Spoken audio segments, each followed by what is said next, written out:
ಶ್ರೀಗುರುಭ್ಯೋ ನಮಃ. ಹರಿ ಓಂ. ಸೃಷ್ಟಿಸ್ಥಿತ್ಯಪ್ಯಧೇಯಾ ನಿಯತಿದೃಷಿತಮೋ ಬಂಧಮೋಕ್ಷಾಶ್ಚ ಯಸ್ಮಾತ್ ಅಸ್ಯ ಶ್ರೀ ಬ್ರಹ್ಮರುದ್ರ ಪ್ರಭೃತಿ ಸುರನರದ್ವೇಷ ಶತ್ರಾತ್ಮಕಸ್ಯ ವಿಷ್ಣೋರ್ವ್ಯಸ್ತಾಃ ಸಮಸ್ತಾಃ ಸಕಲಗುಣನಿಧಿಃ ಸರ್ವದೋಷವ್ಯಪೇತಃ ಪೂರ್ಣಾನಂದಾವ್ಯಯೋ ಯೋ ಗುರುರಪಿ ಪರಮಃ ಚಿಂತಯೇತಂ ಮಹಾಂತಂ ಜನ್ಮಾದ್ಯಸ್ಯ ಯತೋನ್ವಯಾದಿತರತಶ್ಚಾರ್ಥೇಷ್ವಭಿಘ್ನಸ್ವರಾಟ್ ತೇನೇ ಬ್ರಹ್ಮಹೃದಾಯಾದಿಕವಗೆ ಮುಖ್ಯಂತಿ ಯಂ ಸೂರಯಃ ತೇಜೋ ವಾರಿಮೃದಾಂ ಯಥಾ ವಿನಿಮಯೋ ಯತ್ರ ತ್ರಿಸರ್ಗೋ ಮೃಷಾ ಧಾಮ್ನಾ ಸ್ವೇನ ಸದಾ ನಿರಸ್ತಕುಹಕಂ ಸತ್ಯಂ ಪರಂ ಧೀಮಹಿ ಧರ್ಮ ಪ್ರೋಜ್ಜಿತಕೈತವೋತ್ರ ಪರಮಃ ನಿರ್ಮತ್ಸರಾಣಾಂ ಸತಾಂ ವೇದ್ಯಂ ವಾಸ್ತವಮತ್ರ ವಸ್ತು ಶಿವದಂ ತಾಪತ್ರಯೋನ್ಮೂಲನಂ ಶ್ರೀಮದ್ಭಾಗವತೆ ಮಹಾಮುನಿಕೃತೆ ಕಿಂ ವಾ ಪರೈರೀಶ್ವರಃ ಸದ್ಯೋ ಹೃದ್ಯವರುದ್ಯತೆ ಪ್ರಕೃತಿಭಿಃ ಶುಶ್ರೂಷುಭಿಸ್ತತ್ಕ್ಷಣಾತ್ ನಿಗಮಕಲ್ಪತರೋ ದಲಿತಂ ಫಲಂ ಶುಕಮುಖಾದಮೃತದ್ರವಸಂಯುತಂ ಪಿಬತ ಭಾಗವತಂ ರಸಮಾಲಯಂ ಮುಹುರಹೋ ರಸಿಕಾ ಭುವಿ ಭಾವುಕಾಃ ಅಸ್ಮದ್ಗುರುಸಮಾರಂಭಾಂ ಟೀಕಾಕೃತ್ಪಾದಮಧ್ಯಗಾಂ ಶ್ರೀಮದಾಚಾರ್ಯಪರ್ಯಂತಾಂ ವಂದೇ ಗುರುಪರಂಪರಾಂ. ಶ್ರೀಶುಕೋವಾಚ ನಾಭಾಗೋನ್ಯಸ್ತತಃ ಪ್ರಾಜ್ಞೋ ಯಂ ಮತ್ವಾ ಭ್ರಾತರಂ ಭ್ರಾತರಃ ಕವಿಂ ಯವಿಷ್ಟಂ ವ್ಯಭಜಂದಾಯಂ ಬ್ರಹ್ಮಚಾರಿಣಮಾನಸಃ. ಸ್ವಸ್ತಿಯಸ್ತು. ಶ್ರೀಮದ್ಭಾಗವತದ ನವಮಸ್ಕಂದದಲ್ಲಿ ಕಳೆದ 2 ದಿನಗಳಲ್ಲಿ ಸೂರ್ಯವಂಶದಲ್ಲಿ ಬಂದಿರುವ ರಾಜರ ಚರಿತ್ರೆಗಳು, ಅವರ ಚೇತೋಹಾರಿ ಚರಿತ್ರೆಯಿಂದ ನಾವು ಕಲಿಯಬಹುದಾದ ಪಾಠವೇನು ಅನ್ನುವುದನ್ನು ನೋಡಿದ್ದೇವೆ. ಇವತ್ತು ಈ 3ನೇ ದಿನದ ಪ್ರವಚನ ಮಾಲಿಕೆಯಲ್ಲಿ ಯಾರ್ಯಾರು ಬರುವರಿದ್ದಾರೆ? ಆ ವೈವಸ್ವತ ಮನುವಿನ ಒಬ್ಬ ಮಗ ಇದ್ದ, 9ನೇ ಮಗ. ಅವನಿಗೆ ನಾಭಾಗ ಅಂತ ಹೆಸರು. ಎಂಥ ವಿಚಿತ್ರ ಅಂದರೆ ಹೆಸರಿನಲ್ಲೇನೆ ಅವನಿಗೆ ಭಾಗ ಇಲ್ಲ ಅಂತ ಬಂದಿತ್ತಂತೆ. ನಾಭಾಗ, ಭಾಗ ಇಲ್ಲದೆ ಇದ್ದವನಾದ್ದರಿಂದ ಅವನನ್ನು ನಾಭಾಗ ಅಂತ ಕರೀತಿದ್ರಂತೆ. ಅದೇನು ಮೊದಲು ಹೆಸರು ಇಟ್ಟದ್ದಕ್ಕೆ ಅವನ ಭಾಗ ಸಿಗಲಿಲ್ವೋ? ಯಾವುದೋ ಭಾಗ ಸಿಗಬೇಕು? ಸಾಮಾನ್ಯವಾಗಿ ಆಸ್ತಿ ಒಳಗೆ ಭಾಗ ಮೊದಲು ಜಗಳಲ್ಲಿ ಬರ್ತದೆ. ಆಸ್ತಿ ಪಾಲಾಗಿ ಜಗಳ ಬಂದಿರ್ತದೆ. ಅದಕ್ಕೆ ಹಂಗಾಗಿ ಅವನಿಗೆ ನಾಭಾಗ ಅಂತ ಹೆಸರಿಟ್ಟಿದ್ರು. ಹೆಸರಿಟ್ಟ ಮೇಲೆ ಹಂಗಾಯಿತೋ ಅಥವಾ ಹಂಗೆ ಹೆಸರಿಟ್ಟುಕೊಂಡದ್ದಕ್ಕೆ ಬಂತೋ ಗೊತ್ತಾಗಿಲ್ಲ. ಅಂತೂ ಭಾಗವತ ಒಂದು ಕಥೆ ಹೇಳ್ತದೆ. ಅವನು ವಿದ್ಯಾಪೀಠಕ್ಕೆ ಹೋಗಿದ್ದಂತೆ. ವಿದ್ಯಾಪೀಠಕ್ಕೆ ಹೋದರೆ ಗುರುಕುಲದಲ್ಲಿ ಅಧ್ಯಯನ ಮಾಡಿಕೊಂಡು ತಿರುಗಿ ಬಂದ ಮೇಲೆ ಇವನು ಬರೋ ಹೊತ್ತಿಗೆ ಅವ್ರ ಅಣ್ಣದ್ರೆಲ್ಲ ಏನು ಮಾಡಿಬಿಟ್ಟಿದ್ರು ಅಂದರೆ ಅಪ್ಪನ ಆಸ್ತಿಯನ್ನು ಎಲ್ಲ ವಿಭಾಗ ಮಾಡಿಕೊಂಡು ಹಂಚ್ಕೊಂಡ್ಬಿಟ್ಟಿದ್ರು ಸರಿಯಾಗಿ. ಉಳಿದ 8 ಮಂದಿಯು ಹಂಚ್ಕೊಂಡ್ಬಿಟ್ರು, ಮುಗಿದು ಹೋಯಿತು. ಇವಂಗೆ ಇರಲೇ ಇಲ್ಲ. ಯಾಕೆ ಹಂಗಾಯಿತು ಅಂದರೆ ಅದಕ್ಕೆ ಅವರಂತಾರಂತೆ ಬ್ರಹ್ಮಚಾರಿಣ ಮಾನಸಃ. ಇಲ್ಲ, ನೀನೆಲ್ಲೋ ಗುರುಕುಲದಲ್ಲೇ ಬ್ರಹ್ಮಚಾರಿಯಾಗಿ ಕೊನೆಯವರೆಗೆ ಉಳಿದು ಬಿಡುತ್ತೀನಿ ಅಂತ ನಾವು ಅಂದ್ಕೊಂಡಿದ್ವಿ, ಅದಕ್ಕೆ ನಿನಗೆ ಆಸ್ತಿ ಇಟ್ಟೇ ಇಲ್ಲ ಅಂತ ಹೇಳಿದ್ರಂತೆ. ಅದಕ್ಕೇನು ಕರೀತಾರೆ? ಕೊನೆಯವರೆಗೂ ಬ್ರಹ್ಮಚಾರಿಗಳಾಗಿ ಇರೋದನ್ನ ನೈಷ್ಠಿಕ ಬ್ರಹ್ಮಚರ್ಯ ಅಥವಾ ಬೃಹತ್ ಬ್ರಹ್ಮಚರ್ಯ ಅಂತ ಕರೀತಾರೆ. 4 ತರಹದ ಬ್ರಹ್ಮಚರ್ಯಗಳಿದೆ ಅಂತ ಶ್ರೀಮದ್ ಭಾಗವತದಲ್ಲಿ ತೃತೀಯ ಸ್ಕಂದದಲ್ಲಿ ಹೇಳುವಾಗ ಬ್ರಹ್ಮದೇವರು 4 ತರಹದ ಗೃಹಸ್ಥರು, 4 ತರಹದ ಬ್ರಹ್ಮಚಾರಿಗಳು, 4 ತರಹದ ವಾನಪ್ರಸ್ಥರು, 4 ತರಹದ ಸನ್ಯಾಸಿಗಳನ್ನು ಸೃಷ್ಟಿ ಮಾಡಿದ್ದಾರೆ ಅಂತ ಹೇಳಿದ್ದಾರೆ. ಅದರಲ್ಲಿ ಮೊದಲನೆಯದ್ದು ಸಾವಿತ್ರ ಬ್ರಹ್ಮಚರ್ಯ ಅಂತ ಕರೀತಾರೆ. ಪ್ರಾಯ ಹಿಂದೆ ಕೇಳಂಗಿಲ್ಲ, ನಾವು ಬರೇ ಬ್ರಹ್ಮಚಾರಿ ಅಂತ ಇಷ್ಟೇ ಕೇಳಿರ್ತೀವಿ. ಅದು ನಮ್ಮಲ್ಲಿ ಬ್ರಹ್ಮಚಾರಿ ಅಂದ್ರೆ ಏನ್ರಿ? ಬಿ ಎ ಆಗಿದ್ದಾಗ ನಾವು ಬ್ರಹ್ಮಚಾರಿ ಅಷ್ಟೇ. ನಾವು ಮದುವೆ ಆಗಿಲ್ಲ ಅಂದರೆ ಬ್ರಹ್ಮಚಾರಿ ತಿಳ್ಕೊಂಡು ಕೂತೀವಿ. ಮದುವೆ ಆಗಿಲ್ಲ ಅಂದ್ರೆ ಬ್ರಹ್ಮಚಾರಿ ಅಂತಲ್ರಿ. ಅವ್ನಿಗೆ 14 ವರ್ಷ ತುಂಬೋ ತನಕ, 15 ವರ್ಷ ತುಂಬೋ ತನಕ ಅಷ್ಟ ಅವನನ್ನು ಬ್ರಹ್ಮಚಾರಿ ಅಂತ ಕರೆದದ್ದು. ಆಮೇಲೆ ಕರೆಯುವಂಗಿಲ್ಲ, ಲಗ್ನ ಮಾಡಿಕೊಳ್ಳೋ ವಯಸ್ಸು ಬಂದಿರ್ತದೆ. ಅದಕ್ಕೆ ಬ್ರಹ್ಮಚಾರಿ, ಸಾವಿತ್ರ ಬ್ರಹ್ಮಚರ್ಯ ಅಂತ ಹೆಸರು. ಅಂದರೆ ಉಪನಯನ ಆದ ಮೇಲೆ 3 ದಿನಗಳವರೆಗೆ, ಉಪನಯನ ಆಗಿ 3 ದಿನಗಳಲ್ಲಿ ಕೇವಲ ಗಾಯತ್ರಿ ಅಧ್ಯಯನ ಮಾಡಬೇಕು. ಅವನು ಗಾಯತ್ರಿ ಅಧ್ಯಯನ ಅಂದರೆ ಅವರಪ್ಪ ಉಪನಯನ ಮಾಡಿದ ಮಗನಿಗೆ ಗಾಯತ್ರಿ ಉಪದೇಶ ಮಾಡಬೇಕು 3 ದಿನಗಳು. ಅದನ್ನೇ ನಿರಂತರವಾಗಿ ಜಪ ಮಾಡಬೇಕು. ಆದಮೇಲೆ ಅವ ಗುರುಕುಲಕ್ಕೆ ಹೋಗಬೇಕು ಅಂತ ನಿಯಮದ. ಉಪನಯನವಾಗಿ 3 ದಿವಸ ಆದಮೇಲೆ ಗುರುಕುಲಕ್ಕೆ ಹೋಗಬೇಕು. ಆ 3 ದಿವಸದಲ್ಲಿರುವಂತಹ ಬ್ರಹ್ಮಚರ್ಯವನ್ನು ಸಾವಿತ್ರ ಬ್ರಹ್ಮಚರ್ಯ ಅಂತ ಕರೆದಿದ್ದ.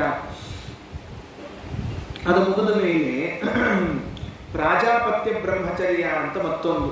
ಪ್ರಾಜಾಪತ್ಯ ಬ್ರಹ್ಮಚರ್ಯ ಅಂದರೆ ಒಬ್ಬರನ್ನೇ ಲಗ್ನ ಮಾಡಿಕೊಂಡು ಋತುಕಾಲದಲ್ಲಿ ಮಾತ್ರ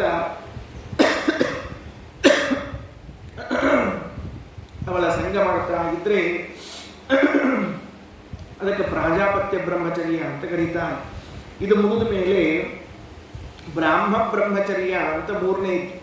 ಅದು ಎದಕ್ಕೆ ಅಂದರೆ 12 ವರ್ಷ ಗುರುಕುಲದಲ್ಲಿ ಅಧ್ಯಯನ ಮಾಡೋದು.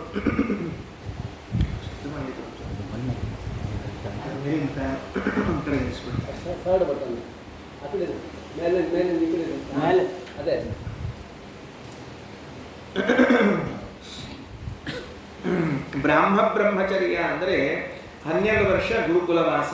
ಈಗ ಹೆಂಗೆ ವಿದ್ಯಾರ್ಥಿಗಳು 12 ವರ್ಷ ವಿದ್ಯಾಪೀಠಕ್ಕೆ ಹೋಗಿದ್ದು ಬರ್ತಾರೋ ಅದಕ್ಕೆ ಬ್ರಾಹ್ಮ ಬ್ರಹ್ಮಚರ್ಯ ಅಂತ. ಕೊನೆಯದಾಗಿದ್ದು 4ನೇದ್ದು ಬೃಹತ್ ಬ್ರಹ್ಮಚರ್ಯ ಅಥವಾ ನೈಷ್ಠಿಕ ಬ್ರಹ್ಮಚರ್ಯ ಅಂತ ಕರೀತಾರೆ. ಪರ್ಮನೆಂಟಾಗಿ ಅಲ್ಲೇ ಇದ್ಬಿಡೋದು. ನಾನು ಲಗ್ನ ಮಾಡ್ಕೊಳ್ಳಿಕ್ಕೆ ಹೋಗಂಗಿಲ್ಲ, ಗುರುಕುಲದಾಗ ಇದ್ಬಿಡ್ತೀನಿ ಅಂತ ತಿಳಿದುಕೊಂಡು ಹೇಳಿ ಅಲ್ಲೇ ಅಭ್ಯಾಸ ಮಾಡಿಕೊಂಡು ಮುಂದೆ ಬರುವ ವಿದ್ಯಾರ್ಥಿಗಳಿಗೆ ಪಾಠ ಹೇಳ್ಕೋತಿದ್ರು ಅಂದರೆ ಅವರನ್ನು ನೈಷ್ಠಿಕ ಬ್ರಹ್ಮಚಾರಿಗಳು ಅಂತ ಕರೀತಾರೆ. ಹಂಗೆ ಮಹಾಭಾರತದಲ್ಲಿ ದುಷ್ಯಂತ ಶಕುಂತಲೆಯರ ಕಥೆಯಲ್ಲಿ ಹೇಳುವಾಗ ಪ್ರಿಯಂವದ ಅಂತ ಒಬ್ಬಳು ಬರ್ತಾಳೆ, ಶಕುಂತಲೆಯ ಗೆಳತಿ. ಅವರೆಲ್ಲ ನೈಷ್ಠಿಕ ಬ್ರಹ್ಮಚಾರಿಗಳು ಕೊನೆಯವರೆಗೆ ಅಲ್ಲೇ ಉಳ್ಕೊಂಡ್ಬಿಟ್ಟಿರ್ತಾರೆ ಆಶ್ರಮದಲ್ಲಿ. ನಾವೇನು ಲಗ್ನ ಮಾಡ್ಕೊಳ್ಳೋದು ಬೇಡ ಅಂತ ಅಲ್ಲೇ ಉಳ್ಕೊಂಡಿರ್ತಾರಂತ. ಹಿಂಗೆ 4 ಬ್ರಹ್ಮಚಾರ್ಯಗಳವ. ಅದಕ್ಕೆ ನೀ ಎಲ್ಲೋ ನೈಷ್ಠಿಕ ಬ್ರಹ್ಮಚಾರಿ ಆಗ್ಬಿಡ್ತಿ ಅಂತ ನಾವು ಅಂದ್ಕೊಂಡು ಹಿಂಗೆ ಆಸ್ತಿನೇ ಉಳಿಸಿಲ್ಲ ಅಂದ್ಬಿಟ್ರು. ಖೇದ ಆಯಿತು ಮನಸ್ಸಿಗೆ. ಅಪ್ಪನ ಕೇಳಿದ, ಅಪ್ಪ ಮತ್ತು ನಾ ಏನು ಮಾಡಲಿ ಅಂದರು. ಅದಕ್ಕೆ ಅಪ್ಪ ಒಂದು ಉಪಾಯ ಹೇಳಿದ, ನೋಡು ನಿನಗೆ ಈ ಸಂಪತ್ತು ಸಿಕ್ಕಿಲ್ಲ ಅಂತ ಬೇಸರ ಮಾಡ್ಕೋಬೇಡ, ನಿಂಗೊಂದು ಸಂಪತ್ತಿನ ವ್ಯವಸ್ಥೆ ಮಾಡ್ತೀನಿ ಅಂತ ಹೇಳಿ ಅಲ್ಲಿ ಆಂಗಿರಸರು ಅಂತ ಕೆಲವರು ಅವರು ಸತ್ರಯಾಗ ಅಂತ ಒಂದು ಮಾಡ್ತಿರ್ತಾರೆ. ಅದರಲ್ಲಿ ಸರಿಯಾಗಿ 6ನೇ ದಿವಸ ಸೋಮಾಹುತಿ ಕೊಡಬೇಕು ಯಜ್ಞದಲ್ಲಿ. ಅವರಿಗೆ ಮಂತ್ರ ಮರ್ತು ಹೋಗ್ತದೆ, ಯಾವುದನ್ನು ಹೇಳಬೇಕು ಅಂತ ಗೊತ್ತಾಗೋದಿಲ್ಲ. ಅದನ್ನು ನೀ ಹೇಳಿಬಿಡು, ಅವರು ಯಜ್ಞ ಮುಗಿದ ಮೇಲೆ ಅಷ್ಟು ಸಂಪತ್ತನ್ನು ನಿನಗೆ ಕೊಟ್ಟು ಬಿಡ್ತಾರೆ, ನೀ ತೊಗೊಂಡು ಯಾರಾಗೋದು ಅಂತ ಹೇಳಿಬಿಟ್ರು. ವಿಚಾರ ಮಾಡಿರಿ ಯಜ್ಞದಾಗ ಏನು ಬಂದಿರ್ತದೆ ಅಂತ ಹೇಳಿ. ನಿನ್ನೆ ಹೇಳಿದ್ದೀನಿ, ಮರುದ್ರಾಜನ ಯಜ್ಞ ಇದ್ರೆ ಉಳಿದು ತಗೋಬಹುದ್ರಿ. ನಮ್ಮ ಮನೆಯಾಗಿನ ಯಜ್ಞ ಮಾಡಿದಂಗೆ ಮಾಡಿದರೆ 2 ತೆಂಗಿನಕಾಯಿ, 1 ಕಿಲೋ ಅಕ್ಕಿ, 3 ಅಕ್ಕಿ ಬೆಟ್ಟ, 5 ಉತ್ತತ್ತಿ. ಅವು ಎಂದು ಇರಿವಿಗಳಿಸ್ಲಿಕ್ಕೆ ತಿನ್ನಂಗಿಲ್ಲ, ಚಂದ ಇರ್ತಾವೆ ಉತ್ತತ್ತಿ. ಅವನ ಆಚಾರ್ಯಕ್ಕೆ ಕೊಟ್ಬಿಡೋದು. ಮೊನ್ನೆ ನನಗೊಂದು ಭಾಳ ಬಂದಿತ್ತು, ಅಂದ್ರೆ ನನಗೆ ಬಂದದ್ದನ್ನೇ ಹೇಳ್ತೀನಿ. ನಾನು ಮಂದಿಗೆ ಹೇಳಿ, ಸುಮ್ಮ ಮಂದಿಗೆಲ್ಲ ಹೇಳ್ಬಾರ್ದು. ಹಂಗೆಲ್ಲ ಅವ್ರು ಯಾರ್ದೋ ಲಗ್ನ, ಆ ಹುಡುಗಿ ಕನ್ಯಾ, ನಮ್ಮ ಮನೆ ಎದುರಿಗೆ ಒಬ್ಬರು ಇದ್ದಾರೆ, ಕನ್ಯಾ ಲಗ್ನ ಆತು ಅಂತ ಇಟ್ಕೊಳ್ರಿ. ಲಗ್ನ ಆದಮೇಲೆ ಆ ಪುರೋಹಿತಿಗೆ ಸಾಮಾನೆಲ್ಲ ಇವ್ರ ಮನೆಗೆ ಬಂದ್ಬಿಟ್ಟ. ಹೆಂಗೋ ಬಂದ್ಬಿಟ್ಟ ತಪ್ಪಿಕೊಂಡು. ಏನು ಬಂದಾವ ಅಂದ್ರೆ ಒಂದು 5 ಕೊಳತು ಬಾಳೆಹಣ್ಣು, 1-2 ವಿಳೆದಲ್ಲಿ ಕೆಟ್ಟು ಕೊಳತು ಹೋಗಿದ್ದು, ಒಂದು 3-4 ಅಡಿಕೆ ಹೋಳು, 1-2 ತೆಂಗಿನಕಾಯಿ. ಇಷ್ಟು ಚೀಲಾಗಿಟ್ಟಾರೆ. ಯಾರಿಗೆ ಕೊಡಬೇಕು ಗೊತ್ತಾಗಿಲ್ಲ ಅವ್ರಿಗೆ. ಗಾಬರಿ ಬೇರೆ ಆಗಿಬಿಟ್ಟದ. ಒಳ ತಂದುಬಿಟ್ಟಿವಿ, ಇನ್ನೇನಾಗ್ತದೆ ನಮ್ಮ ಮನೆಗೆ ಅನಿಷ್ಟ ಪಡ್ಕೋತದೆ ಅಂತ ತಿಳ್ಕೊಂಡು ಹೇಳಿ ಈ ಅನಿಷ್ಟ ಯಾರ ಮನೆ ಟ್ರಾನ್ಸ್ಫರ್ ಮಾಡಬೇಕು? ಆಚಾರ ಮನೆ ಸೀದಾ ತಂದು ಕೊಟ್ಬಿಟ್ರೆ ಹೇಳಿದ್ರು, ಆಚಾರ್ಯೇ ಕೊಡಬೇಕು ಅಂತ ಹೇಳ್ಯಾರ, ಅದಕ್ಕೆ ನಾವು ನಿಮಗೇ ಕೊಟ್ಟೀವಿ. ನಾವೇನೋ ಭಯಂಕರ ಆಶಾದಿಂದ ತೆಗೆದು ನೋಡಿದ್ರೆ ಬಂದವಲ್ಲ, ಹೊರಗೆ ಬಂದವಲ್ಲ 5 ಕೊಳತು ಬಾಳೆಹಣ್ಣು. ಏನು ಬರ್ತದೆ ಇವತ್ತು? ಏನಿಲ್ಲ, ನೀವು ಮುಟ್ಟ ಅಕ್ಕಿ ಬ್ಯಾಳೆ ಕೊಟ್ಟರೆ ಏನಾಗಬೇಕಾಗಿದೆ? ಅವತ್ತು ಆ ಬ್ರಾಹ್ಮಣರು ಮಾಡಿರುವಂತಹ ಯಜ್ಞದಲ್ಲಿ, ಆಂಗಿರಸರು ಮಾಡಿರುವಂತಹ ಯಜ್ಞದಲ್ಲಿ ಸಂಪತ್ತು ಕೊಟ್ಟರೆ ಈ ನಾಭಾಗನಿಗೆ ಅಷ್ಟು ಸಮೃದ್ಧವಾಗಬೇಕಂತ, ತನ್ನ ಜೀವನದ ಉದ್ದಕ್ಕೂ ಬೇಕಾಗುವಷ್ಟು ಸಿಗಬೇಕಂತ. ಅಷ್ಟು ಸಂಪತ್ತು ಕೊಟ್ಟರು. ಏನಿತ್ತದು ಅಂದರೆ ಅಷ್ಟು ಚಂದ ಯಜ್ಞ ಮಾಡಿದ್ದಾರೆ. ಹೋದರು, ಸರಿಯಾಗಿ ಅವರು ಮಂತ್ರ ಮರ್ತ ಕೂಡಲೇ ಇವರು ಮಂತ್ರವನ್ನು ಚೆಂದಾಗಿ ಹೇಳಿದರು. ವೈಶ್ವದೇವ ಸೂಕ್ತ ಅಂತ 2 ಸೂಕ್ತಗಳು. ಆ ವೈಶ್ವದೇವ ಸೂಕ್ತವನ್ನು ಹೇಳಿದ ಮೇಲೆ ಯಜ್ಞ ಪೂರ್ಣ ಆಯಿತು. ಹೊರಡುವಾಗ ಸಂತೋಷಗೊಂಡು, ತಗೋಪ್ಪ ಎಲ್ಲ ನಿನಗೆ ತಗೋ ಅಂತ ಹೇಳಿ ಕೊಟ್ಟರು. ಇನ್ನೇನು ಕೊಟ್ಟಾರ ಅಂತ ತಿಳ್ಕೊಂಡು ತಮ್ಮ ಪಂಜ ಹಾಸ್ಕೊಂಡು, ಆಚಾರ ಯಥಾ ಪ್ರಕಾರ ಕಟ್ಕೋಬೇಕು ನೋಡ್ರಿ, ಪಂಜ ಹಾಸ್ಕೊಂಡು ಎಲ್ಲ ಸಾಮಾನು ಒಳಗೆ ಇಟ್ಟುಕೊಂಡು ಗಂಟು ಕಟ್ಟಿದ್ರು. ಒಬ್ಬರು ಕಾಳ್ಯ ಬಂದ್ರಲ್ಲಿ. ಕಾಳ್ಯ ಅಂದರೆ ಕಪ್ಪು ಪುರುಷ. ಕಾಳಿ ಬಂದ, ತಮ ಅಂತ. ಏನ್ರಿ ಅಂದ. ಏನಿಲ್ಲ, ಇದು ನಂದು. ಮಮೇದಂ ಋಷಿಭಿರ್ದತ್ತಂ ಇತಿ ತರ್ಹಿ ಸ್ಮ ಮಾನವ ಸ್ಯಾನ್ನೌತೆ ಪಿತರಿ ಪ್ರಶ್ನ ಸಗತ ಪಿತರಂ ಯಥ. ನಂದು ಅಂತ ಆ ಕರಿಪುರುಷ. ಇವ ಹುಡುಗನ ಭಾಗ ನಂದು ನಮ್ಮಪ್ಪ ಹೇಳ್ಯಾನಂತ. ಒಂದು ಕೆಲಸ ಮಾಡು, ನಿಮ್ಮ ಅಪ್ಪಗೆ ಹೋಗಿ ಕೇಳು, ಹಿಂಗೊಬ್ರು ಕರಿ ಪುರುಷ ಬಂದಾರ, ಅವ್ರ ಸಂಪತ್ತು ತಮ್ಮದು ಅನ್ಲಿಕತ್ತಾರ, ನಾನು ನಂದು ಅನ್ಲಿಕತ್ತೀನಿ, ನೀ ನಿರ್ಧಾರ ಮಾಡಿ ಕೊಡು ಅಂತ ಹೇಳು. ಅವ್ರು ನಂದು ಅಂದ್ರೆ ಬಿಟ್ಟು ಹೋಗ್ಬಿಡು, ನಿಂದು ಅಂದ್ರೆ ತಗೊಂಡು ಹೋಗುವುದು. ಸರಿ ಅಂತ ಹೇಳಿ ಪಾಪ ಮನೆಗೆ ಹೋದ್ರಿ. ಎಂಥ ವಿಶ್ವಾಸ ನೋಡ್ರಿ ಜನರಿಗೆ ಅವತ್ತಿನ ಕಾಲಕ್ಕೆ. ಯಜ್ಞ ಮಂಟಪದಲ್ಲಿದ್ದ ಸಂಪತ್ತನ್ನು ಅಲ್ಲೇ ಬಿಟ್ಟು ಅಪ್ಪನ ತನಕ ಕೇಳ್ಕೊಂಬರ್ಲಿಕ್ಕೆ ಹೋಗಿ ಅಂದ್ರೆ ಅಷ್ಟು ವಿಶ್ವಾಸ ಮನುಷ್ಯರಲ್ಲಿ ಇದ್ದದ್ದು. ಇವತ್ತು ಏನೂ ಇರಂಗಿಲ್ರಿ. ಮೊಬೈಲ್ ಒಂದು ಕ್ಷಣ ಇಟ್ಟಿರ್ತೀವಿ, ಹಿಂಗೆ ನೋಡೋಕಾಲ ಖರ್ಚಲೆ ಹಿಡ್ಕೊಂಡಿರ್ತೀವಿ, ಯಾರು ತಗೊಂಡು ಹೋದ್ರೆ ಏನು ಮಾಡಬೇಕು ಅಂತೇಳಿ. ಎಷ್ಟು ವಿಶ್ವಾಸ ಹೊತ್ಕೊಂಡ್ರೆ ನಮಗೆ ನಮ್ಮ ಮೇಲೆ ಅಂದರೆ ಏನಿಲ್ಲ. ಬೆಳ್ಳಿ ಬಂಗಾರ ಅಷ್ಟು ಅಲ್ಲೇ ಬಿಟ್ಟು ಹೋಗಿ ಮನೆಗೆ ಹೋಗಿ ಕೇಳ್ಕೊಂಬಂದಂತಪ್ಪ ಹಿಂಗಾಗ್ಯದ ಅಂತ. ಇಲ್ಲಪ್ಪ ಅದು ಅವ್ರದ್ದೇ ಅದ, ಕೊಟ್ಬಿಡು. ಯಾಕೆ ಅಂತ ಕೇಳಿದ್ರೆ ಯಜ್ಞವಾಸ್ತುಗತಂ ಸರ್ವಂ ಉಚ್ಚಿಷ್ಟಂ ವೃಷಯ ಕ್ವಚಿತ ಚಕ್ರುಹಿ ಭಾಗಂ ರುದ್ರಾಯ ಸದೇವ ಸರ್ವಮರ್ಹತಿ. ಹಿಂದಕ್ಕೆ ದಕ್ಷ ಪ್ರಜಾಪತಿ ಯಜ್ಞದಲ್ಲಿ ಬ್ರಹ್ಮದೇವರ ಮನೆಗೆ ಹೋದಾಗ ರುದ್ರದೇವರು ಯಜ್ಞಲಿಲ್ಲ ಅಂತ ಸಿಟ್ಟು ಮಾಡಿಕೊಂಡು ಶಾಪ ಹಾಕಿದ್ರು, ನಿನಗೆ ಯಜ್ಞದಲ್ಲಿ ಆಹುತಿ ಸಿಗೋದೇ ಬೇಡ ಅಂತ. ಸರಿ, ಕೊನೆಗೆ ಮತ್ತೆ ಬ್ರಹ್ಮದೇವರು ಏನು ವ್ಯವಸ್ಥೆ ಮಾಡಿದ್ರು ಅಂದ್ರೆ ಯದುಚ್ಚಿಷ್ಟೋ ಅಧ್ವರಸ್ಯವೈ ಅಂದರು. ಯಜ್ಞದಲ್ಲಿ ಏನು ಉಳ್ಕೊಂಡಿರ್ತಲ್ಲ ಉಚ್ಚಿಷ್ಟ ಭಾಗ, ಅದೆಲ್ಲ ರುದ್ರದೇವರಿಗೆ ಸೇರಿದ್ದು ಅಂತ ಅವತ್ತು ಬ್ರಹ್ಮದೇವರು ಸಂಕಲ್ಪ ಮಾಡಿದ್ದರಿಂದ ಇವತ್ತಿಗೂ ರುದ್ರದೇವರಿಗೆ ಸೇರಬೇಕಾದದ್ದು ಅಂತ ಹೇಳಿದ್ರು. ಹಂಗಾದ ಅವ್ರು ಹೇಳಿದ್ರು, ಹೌದು ನಮ್ಮ ತಂದೆ ಹೇಳ್ಯಾರ, ನಿಂದೆ ಅಂತೆ ತಗೊಳ್ರಿ ಅಂತ ಹೇಳಿಬಿಟ್ರು. ಎಷ್ಟು ಸಂತೋಷ ಆಯಿತು ಅಂದರೆ, ಯತ್ತೇ ಪಿತಾ ವದದ್ಧರ್ಮಂ ತ್ವಂಚ ಸತ್ಯಂ ಪ್ರಭಾಷಸೆ ದದಾಮಿತೆ ಮಂತ್ರದೋಷೋ ಜ್ಞಾನಂ ಬ್ರಹ್ಮ ಸನಾತನಂ. ಏನು ಪ್ರಾಮಾಣಿಕರಿದ್ದೀರೋ, ನಿಮ್ಮಪ್ಪ ನನಗೆ ಸೇರಿದ್ದು ಅಂತ ಹೇಳಿ ಕೊಟ್ಬಿಡು ಅಂತ ಹೇಳಿದ್ರು. ನೀ ಅದನ್ನು ಹಂಗ ಬಂದು ಹೇಳಿ ಅಲ್ಲ, ನೀ ಎಷ್ಟು ಪ್ರಾಮಾಣಿಕಿದ್ದಿ. ನಮ್ಮಲ್ಲಿ ಒಬ್ಬರಿಂದೊಬ್ಬರು ಸುದ್ದಿ ಹೋಗೋ ಕಾಲಕ್ಕೆ ಚೇಂಜ್ ಆಗಿಬಿಟ್ಟಿರ್ತಾವ್ರಿ. ಇವರಿಂದ ಅವ್ರಿಗೆ ಸುದ್ದಿ ಹೋಗೋ ಕಾಲಕ್ಕೆ ಒಂದೆರಡು ತಮ್ಮದು ಸೇರಿಸಿರ್ತಾರೆ ಶಬ್ದವನ್ನು. ಸುಮ್ಮನೆ ನೋಡ್ರಿ, ಬಿದ್ರು ಅಂತ ಇಷ್ಟಿರ್ತ ಇಲ್ಲೋ, ಇನ್ನೊಬ್ರಿಗೆ ಹೇಳೋ ಕಾಲಕ್ಕೆ ಧಮ್ ಅಂತ ಬಿದ್ರು ಅಂತ. ಇದು ಯಾಕೆ ಸೇರಿಸ್ಬೇಕಪ್ಪ ಈ ಧಮ್ ಅಂತ? ಬಿದ್ರು ಅಷ್ಟ ಹೆಂಗ ಬಿದ್ರು ಅಂತ ತಿಳ್ಕೊಂಡ್ರಿ, ಧುಲ್ಲನ್ ಜಾರಿ ಬಿದ್ರು. ಇದೆಲ್ಲ ಸೇರಿಸೋದಿಲ್ಲ. ಮತ್ತೆ ಅಂದ್ರೆ ನಮ್ಮೂ ಒಂದೆರಡು ಬೇಕಲ್ರಿ, ಮತ್ತು ಸಮಾಜಕ್ಕೆ ನಾವೇನು ಕೊಟ್ಟಿಲ್ಲ ಅಂತ ಆಗಬಾರ್ದಲ್ಲ. ಅದಕ್ಕೆ ಒಂದು 4 ಶಬ್ದಗಳನ್ನು ಹಾಕಿ ಕೊಟ್ಟಿವಿ ಅಂದ್ರೆ ಬಿದ್ದವರು ಚೂರು ಬಿದ್ದಿದ್ರು ಚಲೋ ಬೆಳೆಸ್ಬಿಟ್ಟಿರ್ತಾರೆ. ಹಂಗೇನು ಮಾಡಲಿಲ್ಲ. ಎಷ್ಟು ಪ್ರಾಮಾಣಿಕ ಅಂದ್ರೆ ಹೌದು ನಮ್ಮಪ್ಪ ಹೇಳಿದ ತಗೊಳ್ರಿ ಅಂತೇಳಿ. ಇದು ಮಕ್ಕಳಿಗೆ ತಂದೆ ತಾಯಿ ಮೇಲಿರುವಂಥ ವಿಶ್ವಾಸ. ಸಮಾಜದಲ್ಲಿ ಯಾರಿಗೆ ಏನು ಮುಟ್ಟಬೇಕೋ ಅದನ್ನು ಕೊಡಬೇಕು ಅನ್ನೋದು ಕಳಕಳಿ. ಅವ್ರದ್ದು ಕೊಟ್ಬಿಡೋದು ಅಷ್ಟೇ. ಯಾಕೆ ನಮ್ದು ಯಾಕೆ? ನಮ್ಮಪ್ಪ ಹೇಳಿದ್ದ, ಮೊದಲು ನಂದಂದಿದ್ದ, ಜಗಳ ಮಾಡಲಿಲ್ಲ, ರಗಳೆ ಮಾಡಲಿಲ್ಲ ನಮ್ಮ ತಂದೆ, ಆಗ ತಗೋ ಅಂತ ಹೇಳಿದ್ರು. ಈಗ ಬ್ಯಾಡ ಅವ್ರದ್ದು ಅಲ್ಲಿಗೆ ಕೊಟ್ಬಿಟ್ರೆ ಆಗ್ಬೇಕಷ್ಟೇ ಕೆಲಸ. ಹೀಗೆ ತಂದೆ ತಾಯಿಗಳ ಮಾತು ಕೇಳುವಂತಹ ಜನಾಂಗ ಇತ್ತು ಅಂತ ಇದರಿಂದ ತಿಳಿದು ಬರ್ತದೆ. ಇತ್ತು ಅಂದ್ರೆ ಹೇಳ್ತಾರೆ. ಈಗ ಇಲ್ಲೇನು ಅಂದ್ರೆ ಈಗ ಅಪ್ಪ ಅಂದ್ರೆ ಹೇಳೋ ಮಕ್ಕಳಿದ್ದಾರೆ, ಹಿಂಗೆ ಕೇಳಿ ಸುಮ್ಮನೆ ಅಂತ ತಿಳ್ಕೊಂಡು ಇಷ್ಟು ವ್ಯತ್ಯಾಸ ಆಗಿರುತ್ತೆ ಕಾಲಕ್ರಮದಲ್ಲಿ. ಆಗ ಅವ್ರೇನಂದ್ರು, ಬಹಳ ಸಂತೋಷ ಆಗಿ ಅನುಗ್ರಹ ಮಾಡಿದಂತೆ ರುದ್ರದೇವರು. ಅವ್ರು ಬಂದವರು ಯಾರು? ರುದ್ರದೇವರೇ. ದದಾಮಿತೆ ಮಂತ್ರದಶಃ ಜ್ಞಾನಂ ಬ್ರಹ್ಮ ಸನಾತನಂ. ನೋಡು, ನಿನಗೆ ಮಂತ್ರಗಳು, ವೇದ ಮಂತ್ರಗಳು ಹೊಳಿಲಿ, ಸ್ಫುರಣವಾಗಲಿ. ಸುಮ್ಮನೆ ಕೂತ್ಕೊಂಡು ಚಿಂತನೆ ಮಾಡಿದ್ರೆ ಸಾಕು, ಎಷ್ಟೋ ವೇದ ಮಂತ್ರಗಳು ತಾನಾಗಿ ನಿನಗೆ ಪ್ರತ್ಯಕ್ಷವಾಗಬೇಕು. ಮಂತ್ರದ ಅರ್ಥ ತಿಳಿಯಬೇಕು, ಕೊನೆಯಲ್ಲಿ ಭಗವಂತನ ಸಾಕ್ಷಾತ್ಕಾರವಾಗಬೇಕು ಅಂತ ರುದ್ರದೇವರು ಅನುಗ್ರಹಿಸಿ ಹೋದರಂತೆ. ಏನು ತಿಳಿದು ಬಂತು? ಪ್ರಾಮಾಣಿಕರಾಗಿ ಇದ್ದರೆ ದೇವತೆಗಳೆಲ್ಲ ಒಲಿತಾರೆ ಅಂತ ನಮ್ಮ ಅಂಶ ತಿಳಿದು ಬಂತು. ಇವರ ಮಗ ಯಾರು ಅಂತ ಕೇಳಿದ್ರೆ, ನಾಭಾಗಾದ್ ಅಂಬರೀಷೋಭೂತ್ ಮಹಾಭಾಗವತಃ ಕೃತಿ ನಾಸ್ಪೃಶದ್ ಬ್ರಹ್ಮ ಶಾಪೋಪಿ ಚಕ್ರ ಪ್ರತಿಹತಃ ಕ್ವಚಿತ. ನಾಭಾಗನ ಮಗನೇ ಅಂಬರೀಷ ಅಂತ ಹೆಸರು. ಯಾರ ಹೆಸರಿನಲ್ಲಿ ಏಕಾದಶಿ, ದೂರ್ವಾಸರ ಕಥೆ, ದ್ವಾದಶಿ ಕಥೆ ಕೇಳಿರ್ತೀವೋ ಆ ಅಂಬರೀಷ ಚಕ್ರವರ್ತಿಯ ಕಥೆಯನ್ನು ಹೇಳ್ತಿದ್ದ. ಬಹಳ ಚೆನ್ನಾಗಿದೆ, ಆದರೆ ಬಹಳ ದೊಡ್ಡ ಅಧ್ಯಾಯ. 84 ಶ್ಲೋಕವರಿದ್ರು. ಇದು ಒಂದೇ ಇವತ್ತು ಮುಗಿದು ಹೋಗ್ತದೆ. ಹಂಗೆ ಹೇಳಿದ್ದಂದ್ರೆ ಮಂಗಳದ ದಿವಸ ಮತ್ತೆ ಕುಲಕರ್ಣಿ ಅವ್ರು ನೋಡೋಣ. ಅದಕ್ಕೆ ಈಗ ಎಷ್ಟು ಹೇಳ್ಬೇಕು ಅಷ್ಟೇ ಹೇಳ್ಬಿಡ್ತೀನಿ. ಇವತ್ತೆಷ್ಟು ಹೇಳ್ಬೇಕು ಅಷ್ಟೇ ಹೇಳ್ಬೇಕು. ಅದಕ್ಕೆ ವಿಷಯ ಏನಾಯ್ತು ಅಂದರೆ, ಆ ಅಂಬರೀಷ ಮಹಾರಾಜ ಅವನಿಗೆ 7 ದ್ವೀಪಗಳು ಆಳ್ವಿಕೆ ಇತ್ತಂತೆ. ಅವನಿಗೆ ಆಳ್ವಿಕೆ ಎಷ್ಟು? ಸಪ್ತದ್ವೀಪವತಿ ಮಹಿಂ. ಭಾರಿ ಆಶ್ಚರ್ಯ. 7 ದ್ವೀಪಗಳು ಅಂದ್ರೆ ನಮ್ದು ಇವತ್ತೇನು ಇರಂಗಿಲ್ರಿ. ಒಬ್ಬ ಒಂದು ಗಲ್ಲಿ ಕಾರ್ಪೊರೇಟರ್ ಇರ್ತಾನೆ, ಅವ್ನು ನೋಡ್ಬೇಕ್ರಿ ಹೆಂಗೆ ಹರಡ್ತಿರ್ತಾನ. ಒಂದು ಸಣ್ಣ ಒಂದು ಓಣಿ MLA MP ಅವೆಲ್ಲ ಭಾಳ ದೊಡ್ಡವಾತ್ರಿ.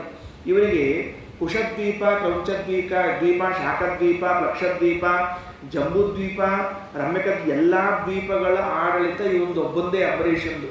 ಇವಾಗ ಇಲ್ಲಿ ಕೂತಲ್ಲಿ ಸಹಿ ಹಾಕಿದ್ರೆ 7 ದ್ವೀಪಗಳಲ್ಲಿ ಆ ಕೆಲಸ ಆಗ್ತಿದ್ವು ಅಂತ. ಅಷ್ಟು ಸಾಮರ್ಥ್ಯ ಇತ್ತು ಅಂಬರೀಷನಿಗೆ. ಇಂಥ ಮಗ ಹೆಂಗೆ ಹುಟ್ಟಿದ ಅಂದರೆ ನಾಭಾಗನಿಗೆ ಅವ ತನ್ನ ತಂದೆಯಲ್ಲಿಟ್ಟ ವಿಶ್ವಾಸ, ರುದ್ರದೇವರು ಮಾಡಿದ ಅನುಗ್ರಹದ ಪರಿಣಾಮವಾಗಿ ಇಷ್ಟು ಅದ್ಭುತ ಮಗ ಹುಟ್ಟಿದ್ದಾನೆ. ಅವನ ಪರಿಚಯ ಮಾಡಿಸ್ತಾನೆ ವೇದವ್ಯಾಸ ದೇವರಿಗೆ. ಸುಮ್ಮನೆ ಏನೋ ಅಂಬರೀಷ್ ಇದ್ದ ಅಂತ ಇಷ್ಟ ಹೇಳುವಲ್ಲಿ ಮಜಾ ಬರಲಿಲ್ಲ ಅವರಿಗೆ. ಅಂಬರೀಷನ ಜೀವನ ಹಾಗೂ ದಿನಚರಿ ಎರಡೂ ಹೆಂಗಿತ್ತು, ಒಟ್ಟಾರೆ ಇಡೀ ಜೀವನದಲ್ಲಿ ಹೆಂಗಿದ್ದ, ಪ್ರತಿನಿತ್ಯ ಸೂರ್ಯೋದಯದಿಂದ ಸೂರ್ಯಾಸ್ತ ತನಕ ಏನು ಕೆಲಸ ಮಾಡ್ತಿದ್ದ. ನಮ್ದೆಲ್ಲ ಹೆಂಗಿರ್ತದ್ರಿ, ಬೈ ತನಕ ಊಟದ ಕೆಲಸ, ಏನು ಆನಂದ ಇಲ್ಲ, ಇಷ್ಟೇ ಇರ್ತದೆ. ನಮ್ಗೆ ಬೇರೆ ಇರೋದೇ ಇಲ್ಲ.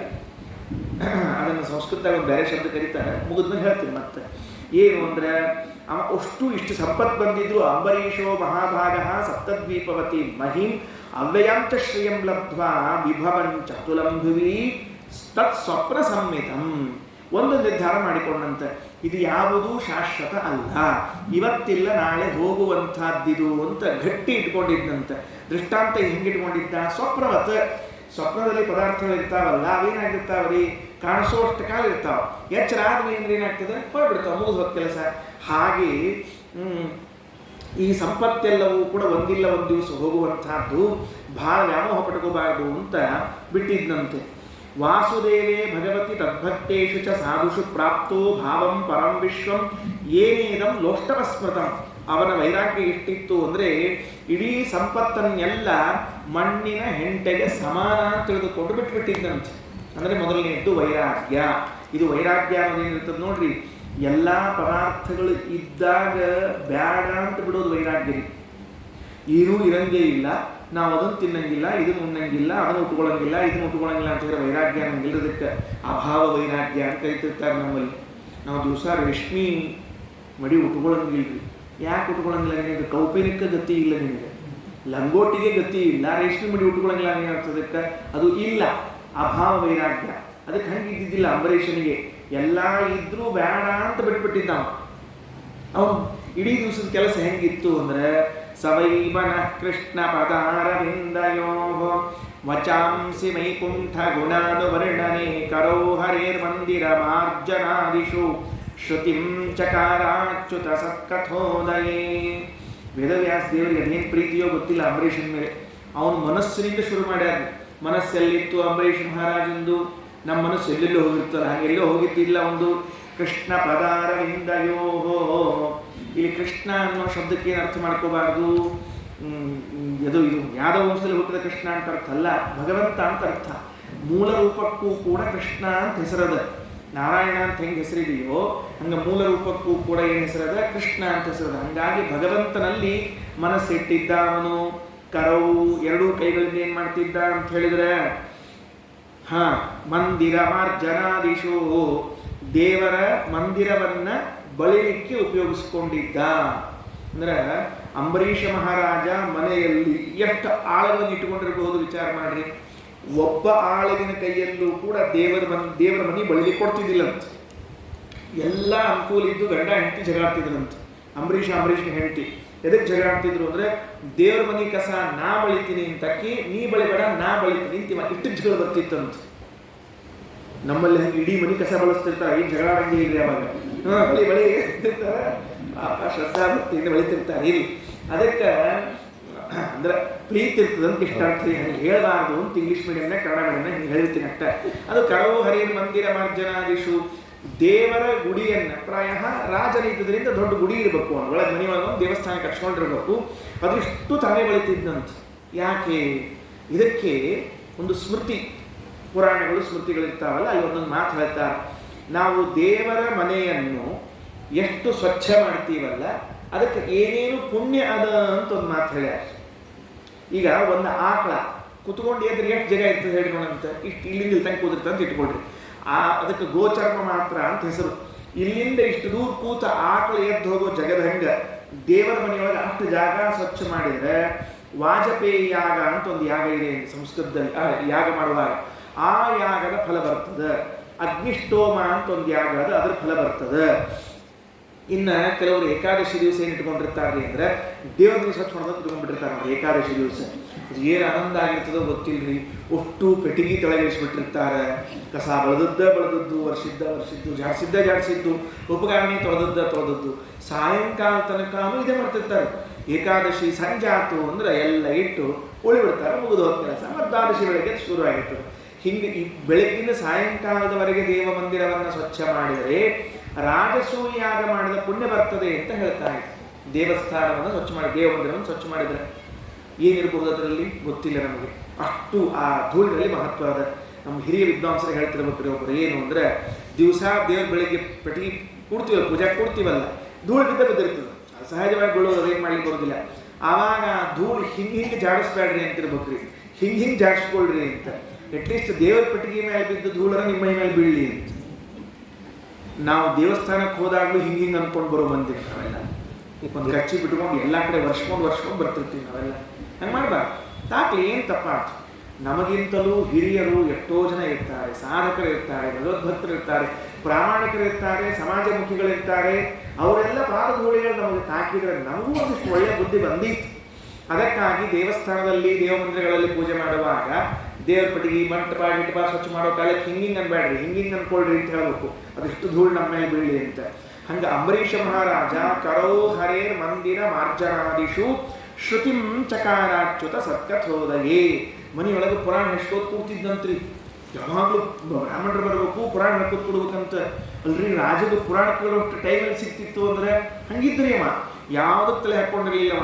ಇನ್ನು ಕಣ್ಣುಗಳು ಭಗವಂತನ ಆಲಯಗಳನ್ನು ದರ್ಶನ ಮಾಡಿಸೋದು, ಹೀಗೆಲ್ಲ ಒಳ್ಳೆ ಕಾರ್ಯಕ್ರಮ ಮಾಡ್ಕೊಂಡಿದ್ದ. ಪಾದೋ ಹರೇ ಕ್ಷೇತ್ರ ಪದಾನುಸರ್ಪಣೆ, ಯಾವಾಗಲೂ ಭಗವಂತನ ಕ್ಷೇತ್ರಗಳಿಗೆ ಸಂಚಾರ ಮಾಡ್ತಾ ಇದ್ದಾನೆ. ಹಿಂಗಿರುವಂಥ ಅಂಬರೀಷ ಮಹಾರಾಜ ಏನು ಮಾಡಿದ್ದಾನೆ? ಈಜೆ ಅಶ್ವಮೇಧೈ ಯಜ್ಞಮೀಶ್ವರಂ ಮಹಾವಿಭೂತ್ಯೋಪಚಿತಾಂಗ ದಕ್ಷಿಣೈ ತಥೈರ್ವಸಿಷ್ಠಾಸಿತ ಗೌತಮಾದಿಭಿ ವಿದ್ವಾನ್ ಅಭಿಸ್ರೌತಮಸೌ ಸರಸ್ವತಿ. ಸರಸ್ವತಿ ನದಿಯ ದಂಡೆ ಮೇಲೆ ಒಳ್ಳೆ ಯಜ್ಞ ಮಾಡಿದ್ದಂತೆ ಅಂಬರೀಷ ಮಹಾರಾಜ. ಇದೆಲ್ಲ ಆಯಿತು ನೋಡ್ರಿ. ಈ ಅಂಬರೀಷ ಮಹಾರಾಜ ಮಾಡಿದ ಯಜ್ಞದಲ್ಲಿ ಒಂದು ದೃಷ್ಟಾಂತ ಕೊಡ್ತಾರೆ. ಏನು ಅಂದರೆ, ಅಲ್ಲಿ ಬಂದಿರುವಂತಹ ಎಲ್ಲ ಬ್ರಾಹ್ಮಣರು ಎಂತಹ ವಸ್ತ್ರವನ್ನು ಉಟ್ಟುಕೊಂಡಿದ್ರು ಅಂದರೆ, ದೇವತೆಗಳು ಉಟ್ಟುಕೊಳ್ಳುವಂತಹ ವಸ್ತ್ರ ಉಟ್ಟುಕೊಂಡಿದ್ರಂತೆ. ಅಂಬರೀಷ ಮಹಾರಾಜನ ಯಜ್ಞಕ್ಕೆ ಹೇಳುವಾಗ ಆ ದೇವತೆಗಳಂತೆ ವಸ್ತ್ರ ಉಟ್ಟುಕೊಂಡವರಲ್ಲ, ದೇವತೆಗಳಂತೆ ಕಣ್ಣು ಕೂಡ ಮಿಟಕಿಸ್ತಿರ್ಲಿಲ್ಲಂತೆ. ದೇವತೆಗಳಿಗೆ ಕಣ್ಣು ಮಿಟಕಿಸೋ ಸ್ವಭಾವ ಇಲ್ಲ. ಯಾಕಂದ್ರೆ ಅವರಿಗೆ ಅನಿಮಿಷರು ಅಂತ ಕರೀತಾರೆ. ಅನಿಮಿಷರು ಅಂದ್ರೆ ಮೇಲಿನ ರೆಪ್ಪೆಗಳು ಇಲ್ಲ, ಬಡಿಯೋ ಹಂಗಿಲ್ಲ, ಅವರು ಯಾವಾಗಲೂ ತೆಗೆದುಕೊಂಡಿಟ್ಟಿರ್ತಾರೆ. ಅದರಿಂದ ಅನಿಮಿಷ ಅಂತ ಕರೀತಾರೆ. ಹಂಗೆ ಈ ಕೂತವರೆಲ್ಲ ಹೆಂಗಿದ್ರು ಅಂದರೆ ಕಣ್ಣು ಮಿಟಕಿಸ್ತಿದ್ದಿಲ್ಲಂತ, ಅಷ್ಟು ಸೂಕ್ಷ್ಮವಾಗಿ ಗಮನಿಸ್ತಿದ್ರಂತ. ಯಜ್ಞದಲ್ಲಿ ಏನಾದರೂ ದೋಷ ಆತೇನೋ, ಲೋಪ ಆತೇನೋ, ವ್ಯವಸ್ಥೆ ಮಾಡಬೇಕೇನು ಅಂತ ಹಂಗೆ ಗಮನಿಸ್ತಾ ಇದ್ರಂತ. ಇಂಥ ಎಲ್ಲ ಯಜ್ಞ ಮಾಡಿದ್ದಾನೆ. ಸಮೃದ್ಧ ಅಪಿ ಯಸ್ಯ ನೋಕಾಮಾಹ ಸ್ವರಾಜ್ಯ ಪರಿಭಾವಿತಾಃ ದುರ್ಲಭ ಅಪಿ ಸಿದ್ಧಾನ ಮುಕುಂದಂ ಹೃದಿ ಪಶ್ಯತಃ. ಎಷ್ಟೆಲ್ಲ ವಿಷಯ ಪದಾರ್ಥಗಳ ಜೊತೆಗಿದ್ರೂ ಕೂಡ ಒಂದು ದಿವಸ ಅವುಗಳನ್ನೇ ಆಸೆ ಪಡದೇನೆ ರಾಜ್ಯವನ್ನು ಚೆನ್ನಾಗಿ ನಡೆಸ್ಕೊಂಡು ಹೊರಟಿದ್ದ ಅಂತ ಇದು ವಾರ್ತೆ. ನಾರದರಿಗೆ ವಾರ್ತೆ ಗೊತ್ತಾಯ್ತಂತೆ. ನಾರದ್ರು ಏನು ಮಾಡಿದರು, ಒಂದು ದಿವಸ ಅಂಬರೀಷನ ಮನೆಗೆ ಬಂದ್ರಂತೆ. ಅಲ್ಲೋ ಅಂಬರೀಷ, ಇಷ್ಟೆಲ್ಲ ಸಮೃದ್ಧಿ ಅದ, ಅದೇ ನೀ ಪುರಾಣ ಪುಣ್ಯಕಥೆ ಕೂತಿರ್ತೀವಿ, ರಾಜ್ಯನೂ ಆಳ್ತೀವಿ ಅಂತ, ಇದನ್ನು ಮಾಡ್ತೀವಿ ಅಂತ, ಎಲ್ಲ ವ್ಯವಸ್ಥೆ ಎರಡೆರಡು ಮಾಡ್ಲಿಕ್ಕೆ ಆಗೋದಿಲ್ಲ, ಒಂದು ಮಾಡ್ಬೇಕು. ಯಾವುದ್ರೆ ನಾವು ಅದಕ್ಕೆ ಏನು ಮಾಡುತ್ತೆ ಹೇಳ್ರಿ, ಉದ್ಯೋಗದಾಗಿದ್ದಾಗ ದೇವ್ರ ಪಟ್ಟಿಗೆ ಕಟ್ಟಿಟ್ಬಿಟ್ಟಿರ್ತೀವಿ, ರಿಟೈರ್ಡ್ ಆದ್ಮೇಲೆ ದೇವ್ರ ಪಟ್ಟಿಗೆ ತಲೆ ಇಳಿಸ್ಕೊಂಡಿರ್ತೀವಿ. ಅಷ್ಟೊತ್ತಿಗೆ ದೇವ್ರು ರಿಟೈರ್ಡ್ ಆಗಿಬಿಟ್ಟಿರ್ತಾರೆ. ಇವ್ರನ್ನಾಗಿದ್ದ ದೇವರು ಅಷ್ಟು ದಿವಸ ನೋಡಿ ಇನ್ನೂ ಬರಲಿಲ್ಲ, ನಾ ರಿಟೈರ್ಡ್ ಆಗ್ತದೆ ಹೋಗ್ಬಿಡ್ತಾನೆ ಮತ್ತೆ. ಹಿಂಗೆ ಉದ್ಯೋಗ ಆಗ್ತದ, ಪೂಜೆ ಆಗಂಗಿಲ್ಲ, ಪೂಜೆ ಮಾಡ್ಕೋತ ಕೂತ್ರೆ ಉದ್ಯೋಗ ಆಗಂಗಿಲ್ಲ. ಅದಕ್ಕೆ ಎರಡೆರಡು ಮಾಡ್ಲಿಕ್ಕೆ ಆಗೋದಿಲ್ಲ, ನೀ ಹೆಂಗೆ ಮಾಡಿದಿ ಅಂತ ಕೇಳ್ದ. ಅದಕ್ಕೆ ಅಂಬರೀಷ್ ಮಹಾರಾಜರು ಒಂದು ಉಪಾಯ ಹೇಳಿದ್ರಿ, ಸ್ವಾಮಿ ಅದೆಲ್ಲ ಬಿಟ್ಬಿಡ್ರಿ, ಆಮೇಲೆ ವಿಚಾರ ಮಾಡೋಣಂತ. ನಮ್ಮ ಮನ್ಯಾಗ ಒಂದು ಚಿತ್ರ ಇದು ಕಲಾ ಪೇಂಟಿಂಗ್ ಎಕ್ಸಿಬಿಷನ್, ಅದೇನು ಮಾಡ್ಯಾರ, ನಮ್ಮ ಚಿತ್ರಕಾರ ಬಂದಿದ್ದ, ಒಳ್ಳೆ ಪೇಂಟಿಂಗ್ ಚಿತ್ರ ತೆಗೆದಿದ್ದಾನೆ, ನೀವು ನೋಡ್ಕೊಂಡು ಬರ್ರಿ ದಯಮಾಡಿ ಅಂತ ಹೇಳಿ ಒಂದು ದೊಡ್ಡ ಕೋಣೆ ಅದ್ರೊಳಗೆ ಕಳಿಸ್ಬಿಟ್ರು, ಹೋಗ್ರಿ ಅಂತ ತಿಳ್ಕೊಂಡು. ಆದ್ರೆ ಹೋಗ್ಬೇಕು, ಒಂದು ದಯಮಾಡಿ ಪ್ರಾರ್ಥನಾ, ಒಳಗೆ ಇನ್ನೂ ಲೈಟ್ ಹಾಕ್ಸಿಲ್ಲ, ನಾನು ಗೊತ್ತಾಗ್ತಿಲ್ಲ, ಟ್ಯೂಬ್ ಲೈಟು, ಜೀರೋ ಬಲ್ಬುಗಳೆಲ್ಲ ಹಾಕ್ಸಿಲ್ಲ. ಕೈಯಾಗ ಒಂದು ಹಣತಿ ಹಿಡ್ಕೊಂಡು ಹೋಗ್ಬೇಕು, ಪ್ರಣತಿ, ಅದ್ರೊಳಗೆ ಒಂದು ಬತ್ತಿ ಎಣ್ಣೆ ದೀಪ ಹಚ್ಚಿ ಕೊಟ್ಟಿರ್ತೀವಿ, ನೀವು ಇಡೀ ಅಷ್ಟು ನೋಡ್ಕೊಂಡು ಬರಬೇಕು. ಆದರೆ ಒಂದು ಕಂಡೀಷನ್ನು, ದೀಪ ಆರಬಾರ್ದು, ಎಣ್ಣೆ ಚೆಲ್ಲಬಾರ್ದು, ಬತ್ತಿ ಕೆಳಗೆ ಬೀಳಬಾರ್ದು, ನೋಡ್ಕೊಂಡು ಬರ್ರಿ ಅಂತ ಹೇಳ್ಬಿಟ್ರಿ. ಅವ್ರ ಪಾಪ ನಾರದ ಹಿಂಗೆ ಹಿಡ್ಕೊಂಡು ಹೋಗಿ ಹಿಂಗೆ ಬಂದ ಕೂಡಲೇ ಕೇಳಿದ ಅಂಬರೀಷ, ನಾರದ ಚಿತ್ರಗಳಲ್ಲಿ ಯಾವ ಚಿತ್ರ ಶ್ರೇಷ್ಠ ಇತ್ತು ಹೇಳ್ರಿ, ಅದಕ್ಕೆ ನಾನು ಪ್ರಥಮ ಬಹುಮಾನ ಅಂತ ಘೋಷಿಸ್ತೀನಿ ಅಂತ. ಎಲ್ಲಿ ಚಿತ್ರೋ ಮಹಾರಾಯ ಅಂದ್ರವರು. ಯಾಕೇನಾದ್ರಿ ನಾರದ ಎಲ್ಲಿ ಚಿತ್ರ ಅಂತ ಕೇಳ್ತಿರ್ಲಿ, ಯಾಕೆ ಚಿತ್ರ ನೋಡ್ಲಿಕ್ಕೆ ಆಗಲೇ ಇಲ್ಲ. ಮತ್ತೆ ಏನ್ ಮಾಡಿದ್ರೆ ಇಷ್ಟೊತ್ತು ಅಂದ್ರು, ನೀ ಹೇಳ್ಬಿಟ್ಟಿದ್ದೆಲ್ಲ ಕೈಯಾಗಿದ್ದ ಪ್ರಣತಿ ಒಳಗಿನ ಎಣ್ಣೆ ಚೆಲ್ಲಬಾರ್ದು, ದೀಪ ಆಡಬಾರ್ದು, ಬತ್ತಿ ಬೀಳಬಾರ್ದು, ಅದು ಬೀಳಬಾರ್ದು ಅಂತಿದ್ದೆಲ್ಲ ಹಿಂಗ ಹಿಂಗ ಹಿಂಗ ಹಿಂಗ ಹಿಂಗ ಹಿಂಗ ನೋಡ್ಕೋತ ಹೋಗಿದ್ದೆ ಅಂತ ಹೇಳೋರು. ಹೆಂಗ್ ನೋಡ್ಕೋತ ಹೊಂಟಿದ್ರಿ? ಒಂದ್ಸಲ ಕಣ್ಣದ್ರ ಮೇಲೆ, ಒಂದ್ಸಲ ಕಣ್ಣಿದ್ರ ಮೇಲೆ, ಒಂದ್ಸಲ ಕಣ್ಣದ್ರ ಮೇಲೆ, ಒಂದ್ಸಲ ಕಣ್ಣಿದ್ರ ಮೇಲೆ. ದೀಪವನ್ನೇ ಗಮನದಲ್ಲಿ ಇಟ್ಟುಕೊಂಡು ತಲೆ ತುಂಬ ಏನಿತ್ತು? ದೀಪ ಇತ್ತು. ಹಿಂಗಾಗಿ ಹೊರಗಿನ ಫೋಟೋ ಕಾಣಿಸಿಲ್ಲ ಅಂತಲ್ಲ, ನೋಡಿಲ್ಲ ಅಂತಲ್ಲ, ಚಿತ್ರಗಳನ್ನು ನೋಡಿದ್ದಾರೆ. ಆದರೆ ಯಾವುದು ಅತ್ಯಂತ ಶ್ರೇಷ್ಠ ಉತ್ಕೃಷ್ಟ ಅಂತ ಗಮನ ಹಾಕಲಿಲ್ಲ. ಕಾರಣ ಏನು? ತಮ್ಮ ಇಡೀ ಗಮನ ಕೇಂದ್ರೀಕೃತವಾದದ್ದು ದೀಪದ ಮೇಲೆ. ಆದ್ದರಿಂದ ನೋಡ್ಲಿಕ್ಕೆ ಆಗಲಿಲ್ಲ ಅಂತ ಹೇಳಿದ ಕೂಡಲೇ ಅಂಬರೀಷರಂತ, ನೀವು ಕೇಳಿದ ಪ್ರಶ್ನೆಗೆ ಉತ್ತರ ಇಲ್ಲೇ ಅದ ಅಂದ್ರಂತ. ಏನು ಉತ್ತರ ಇಲ್ಲೇ ಅದ? ಸಪ್ತದ್ವೀಪಗಳಿಂದ ಕೂಡಿದ ಜಗತ್ತು ನನ್ನ ಕೈಯಲ್ಲಿ ಇದ್ರೂ ಕೂಡ ಒಳಗೆ ಭಗವಂತನೆಂಬ ದೀಪ ಸದಾ ಜಾಜ್ವಲ್ಯಮಾನವಾದ್ರಿಂದ ಅದನ್ನ ನೋಡ್ಕೋತಿದ್ದರಿಂದ ನೀವು ಯಾವುದು ನನಗೇನು ತೊಂದರೆ ಕೊಡ್ತಿಲ್ಲ ಅಂತ ದೃಷ್ಟಾಂತ ಕೊಟ್ಟಂತ. ನಮಗೂ ಹಂಗೆ ಇರ್ಬೇಕ್ರಿ, ಗುರಿ ಇಲ್ಲಿರಬೇಕು, ಹೊರಗಿಂದೆಲ್ಲ ಅಷ್ಟೇ ಇರ್ತಾವೆ, ಏನು ನೋಡ್ಲಿ ಇಲ್ಲಿ ಎಂಟಿರ್ತದೆ ಕೆಲಸ ಅಂತ ಹಿಂಗೆ ಹೇಳಿದ್ದಾರೆ. ಇಂಥ ವ್ಯಕ್ತಿ ಒಂದು ವ್ರತ ಮಾಡ್ತಾ ಇದ್ದಂತೆ. ಏನು ವ್ರತ ಮಾಡ್ತಿದ್ದ? ಏಕಾದಶಿ ವ್ರತ, ತಿಥಿತ್ರಯ ವ್ರತ ಅಂತ ಹೆಸರು. ತಿಥಿತ್ರಯ ವ್ರತ ಅಂದ್ರೆ ದಶಮಿ, ಏಕಾದಶಿ, ದ್ವಾದಶಿ, ಈ 3 ದಿವಸ ಪ್ರತಿ ಸರ್ತಿ ಸಂಕಲ್ಪ ಮಾಡ್ಬೇಕ್ರಿ. ಪ್ರತಿ ದಶಮಿ ಸಂಕಲ್ಪ ಮಾಡಿ, ದಶಮಿ 1 ಹೊತ್ತು, ಏಕಾದಶಿ 2 ಹೊತ್ತು, ದ್ವಾದಶಿ 1 ಹೊತ್ತು. ಏನು ಮಾಡಂಗಿಲ್ಲ, ಊಟ ಮಾಡಂಗಿಲ್ಲ ಅಂತ ಹೇಳ್ಬೇಕು. ಉಲ್ಟಾ ಹೇಳ್ಬಾರ್ದು. ಎಲ್ಲರ ದಶಮಿ 1 ಹೊತ್ತು, ಏಕಾದಶಿ 2 ಹೊತ್ತು ತಗೊಳ್ಳೋದಲ್ಲ, ಬಿಡೋದು. ದಶಮಿ ಬೆಳಗ್ಗೆ ತಗೊಳ್ಳೋದು, ಸಾಯಂಕಾಲ ತಗೊಳ್ಳೋಂಗಿಲ್ಲ. ಏಕಾದಶಿ 2 ಹೊತ್ತಿಲ್ಲ, ದ್ವಾದಶಿ ಮತ್ತೆ 9 ಮಾಡಬೇಕು ಅಲ್ರಿ. ಆಚಾರ ಇದೇನು ಉಲ್ಟಾ ತಂದ್ರಪ್ಪ. ಸುರಕ್ಷಿತ ದಶಮಿ ರಾತ್ರಿ 12ಕ್ಕೆ ಅವ ಗುರ್ಕ ಹೋಗ್ತಿರ್ತಾನೆ, ಜಾಗ್ತಿ ರಹೋ ಅಂತ. ಅಲ್ಲಿ ತನಕ ತಗೋತಿದ್ವಿ ನಾವು, ತಗೊಂಡು ಆಮೇಲೆ ಮಲ್ಕೊಡ್ತಿದ್ವಿ. ದ್ವಾದಶಿ ಮತ್ತು ಮಧ್ಯಾಹ್ನ ಇಡ್ಲಿ, ಸಂಜೆಗೆ ಪಡ್ಡು, ದ್ವಾದಶಿ ಹಿಂಗೆಲ್ಲ ತಗೋತಿದ್ವಿ. ನೀವೆಲ್ಲ ಬಿಡಿಸ್ಬಿಟ್ರಲ್ಲ ಮತ್ತೆ ಅಂದ್ರೆ ಎಷ್ಟು ಚಂದ ನಿಯಮ ನೋಡ್ರಿ. ದಶಮಿ ಒಪ್ಪತ್ತಷ್ಟೇ ತಗೊಳ್ರಿ. ಯಾಕಂದ್ರೆ ರಾತ್ರಿ ನೀವು ತಗೊಂಡ್ರಿ ಅಂದ್ರೆ ಏಕಾದಶಿ ಜೀರ್ಣವಾಗದೆ ಹೋದ್ರೆ, ದೇಹ ವಿಕಾರ ಆಗ್ಲಿಕ್ಕೆ ಶುರುವಾದ್ರೆ ಎಲ್ಲ ಬಹಳ ಗಂಭೀರ ಆಗ್ತದೆ. ಏಕಾದಶಿ ತೇಗ ಬಂತು ಅಂತ ಇಟ್ಕೊಳ್ರಿ. ಎದುರು ಕೂತವ್ ಏನಂತ ಉತ್ತರ ಹೇಳ್ತೀರಿ? ಪಿತ್ತಾಗ್ಯದ ನಮಗೆ ಹೊರತಾಗಿ ಏಕಾದಶಿ ತಗೊಂಡಿನಿ ಅಂತ ಉತ್ತರ ಹೇಳಿ ಬರ್ತೇವೆ ನಿಮಗೆ? ಬರುವುದಿಲ್ಲ. ಏಕಾದಶಿ ತಗೊಂಡಿದ್ರು ಪಿತ್ತ ನಿನ್ನೆ ತಗೊಂಡಿದ್ದು ಸ್ವಲ್ಪ ಜಾಸ್ತಿ ಆಗಿದೆ ಇಷ್ಟ ಹೇಳ್ಬೇಕು ಮಾತು. ಏಕಾದಶಿ ತಗೊಂಡಿದ್ರು ಹೇಳೋದೇನು ನಿನ್ನಿದು ಅಂತ ತಿಳ್ಕೊಂಡು. ಅದಕ್ಕೆ ಉಪವಾಸ ಮಾಡಿದರೆ ಶರೀರ ಏಕಾದಶಿ ಬರೋಬ್ಬರಿ ಆಗ್ತದೆ. ದ್ವಾದಶಿ ದಿವಸ ಸಿಕ್ಕದ ಬಾರ್ಲೆ ಅಂತ ತಿಳ್ಕೊಂಡು ಹೇಳಿ ಎಷ್ಟು ತನಕ ತಗೊಳ್ಬಾರ್ದು. ನಮ್ಮಲ್ಲಿ ಕೆಲವು ಚರ್ಚೆ ಮಾಡ್ತಿರ್ತಾರೆ, ಒಬ್ಬೊಬ್ರದ್ದು ಒಂದೊಂದು ಮಠ ಇರ್ತಾವೆ. ಉತ್ತರಾಯ ಮಠ, ರಾಯ ಮಠ, ವ್ಯಾಸರಾಯ ಮಠ, ಹಿಂಗೆ ಇವ್ರೊಬ್ಬರು ಕಂಠ ಮಠ ಅಂತ ಇತ್ತಂತ. ಅವೆಲ್ಲ ಮಠಗಳವೇ ಇಲ್ಲ. ವ್ಯಾಸರಾಯ ಮಠ, ಉಡುಪಿ ಶಿರೂರು ಮಠ, ಉತ್ತಿಗೆ ಮಠ, ಫಲಿವಾರ ಮಠ, ಎಲ್ಲ ಮಠ. ಇವನ್ ಮಠ ಅಂದ್ರೆ ಕಂಠ ಮಠ. ಇಲ್ಲಿ ತನಕ ತಗೋತಿದ್ದಂತ್ರಿ ಅವ. ಬಾಯಿಯೊಳಗೆ ಹಿಂಗೇನು ಕೈ ಹಾಕಿ ಇಟ್ಟ ಬರ್ಕೊಂತ ಹೊರಗೆ ಬರ್ಬೇಕ್ರಿ. ಎಲ್ಲ ಅಟ್ಪರಿ ತಿಂದ್ರ ಎದಕ್ ಬರ್ಬೇಕ್ರಿ ಎಲ್ಲ. ಅದಕ್ಕೆ ತೃತೀಯ ಸ್ಕಂದಲ್ಲಿ ಹೇಳುವಾಗ ದೇವರನ್ನ ಮಾತು ಹೇಳ, ಎಷ್ಟು ಆಹಾರ ತಗೋಬೇಕು ಅಂದ್ರೆ ಹೊಟ್ಟಿಯನ್ನು 4 ಭಾಗ ಮಾಡ್ಕೊಳ್ಬೇಕಂತ ಮನಸ್ಸಿನೊಳಗೆ ಕಲ್ಪನೆ ಮಾಡ್ಕೊಳ್ರಿ. 4 ಭಾಗ. 2 ಭಾಗವು ಪೂರೈಯದನ್ನೈಹಿ, 2 ಭಾಗ ಅನ್ನ ಸ್ವೀಕಾರ ಮಾಡಬೇಕು, 1 ಭಾಗ ನೀರು ತಗೋಬೇಕು, ಇನ್ನೊಂದು ಭಾಗ ಖಾಲಿ ಇಡಬೇಕು. ಯಾಕೆ? ಮಾರುತಸ್ಯ ಪ್ರಚಾರಾರ್ಥಂ, ಒಳಗೆ ಗಾಳಿ ಅಡ್ಡಾಡ್ಲಿ ಅಂತ. ಇವ್ರು ಉಂಡು ಮ್ಯಾಲೆ ಗಾಳಿ ಅಡ್ಡಾಡ್ಸ್ಕೊಂಡಿರ್ತಾರೆ. ಉಂಡು ಬಂದು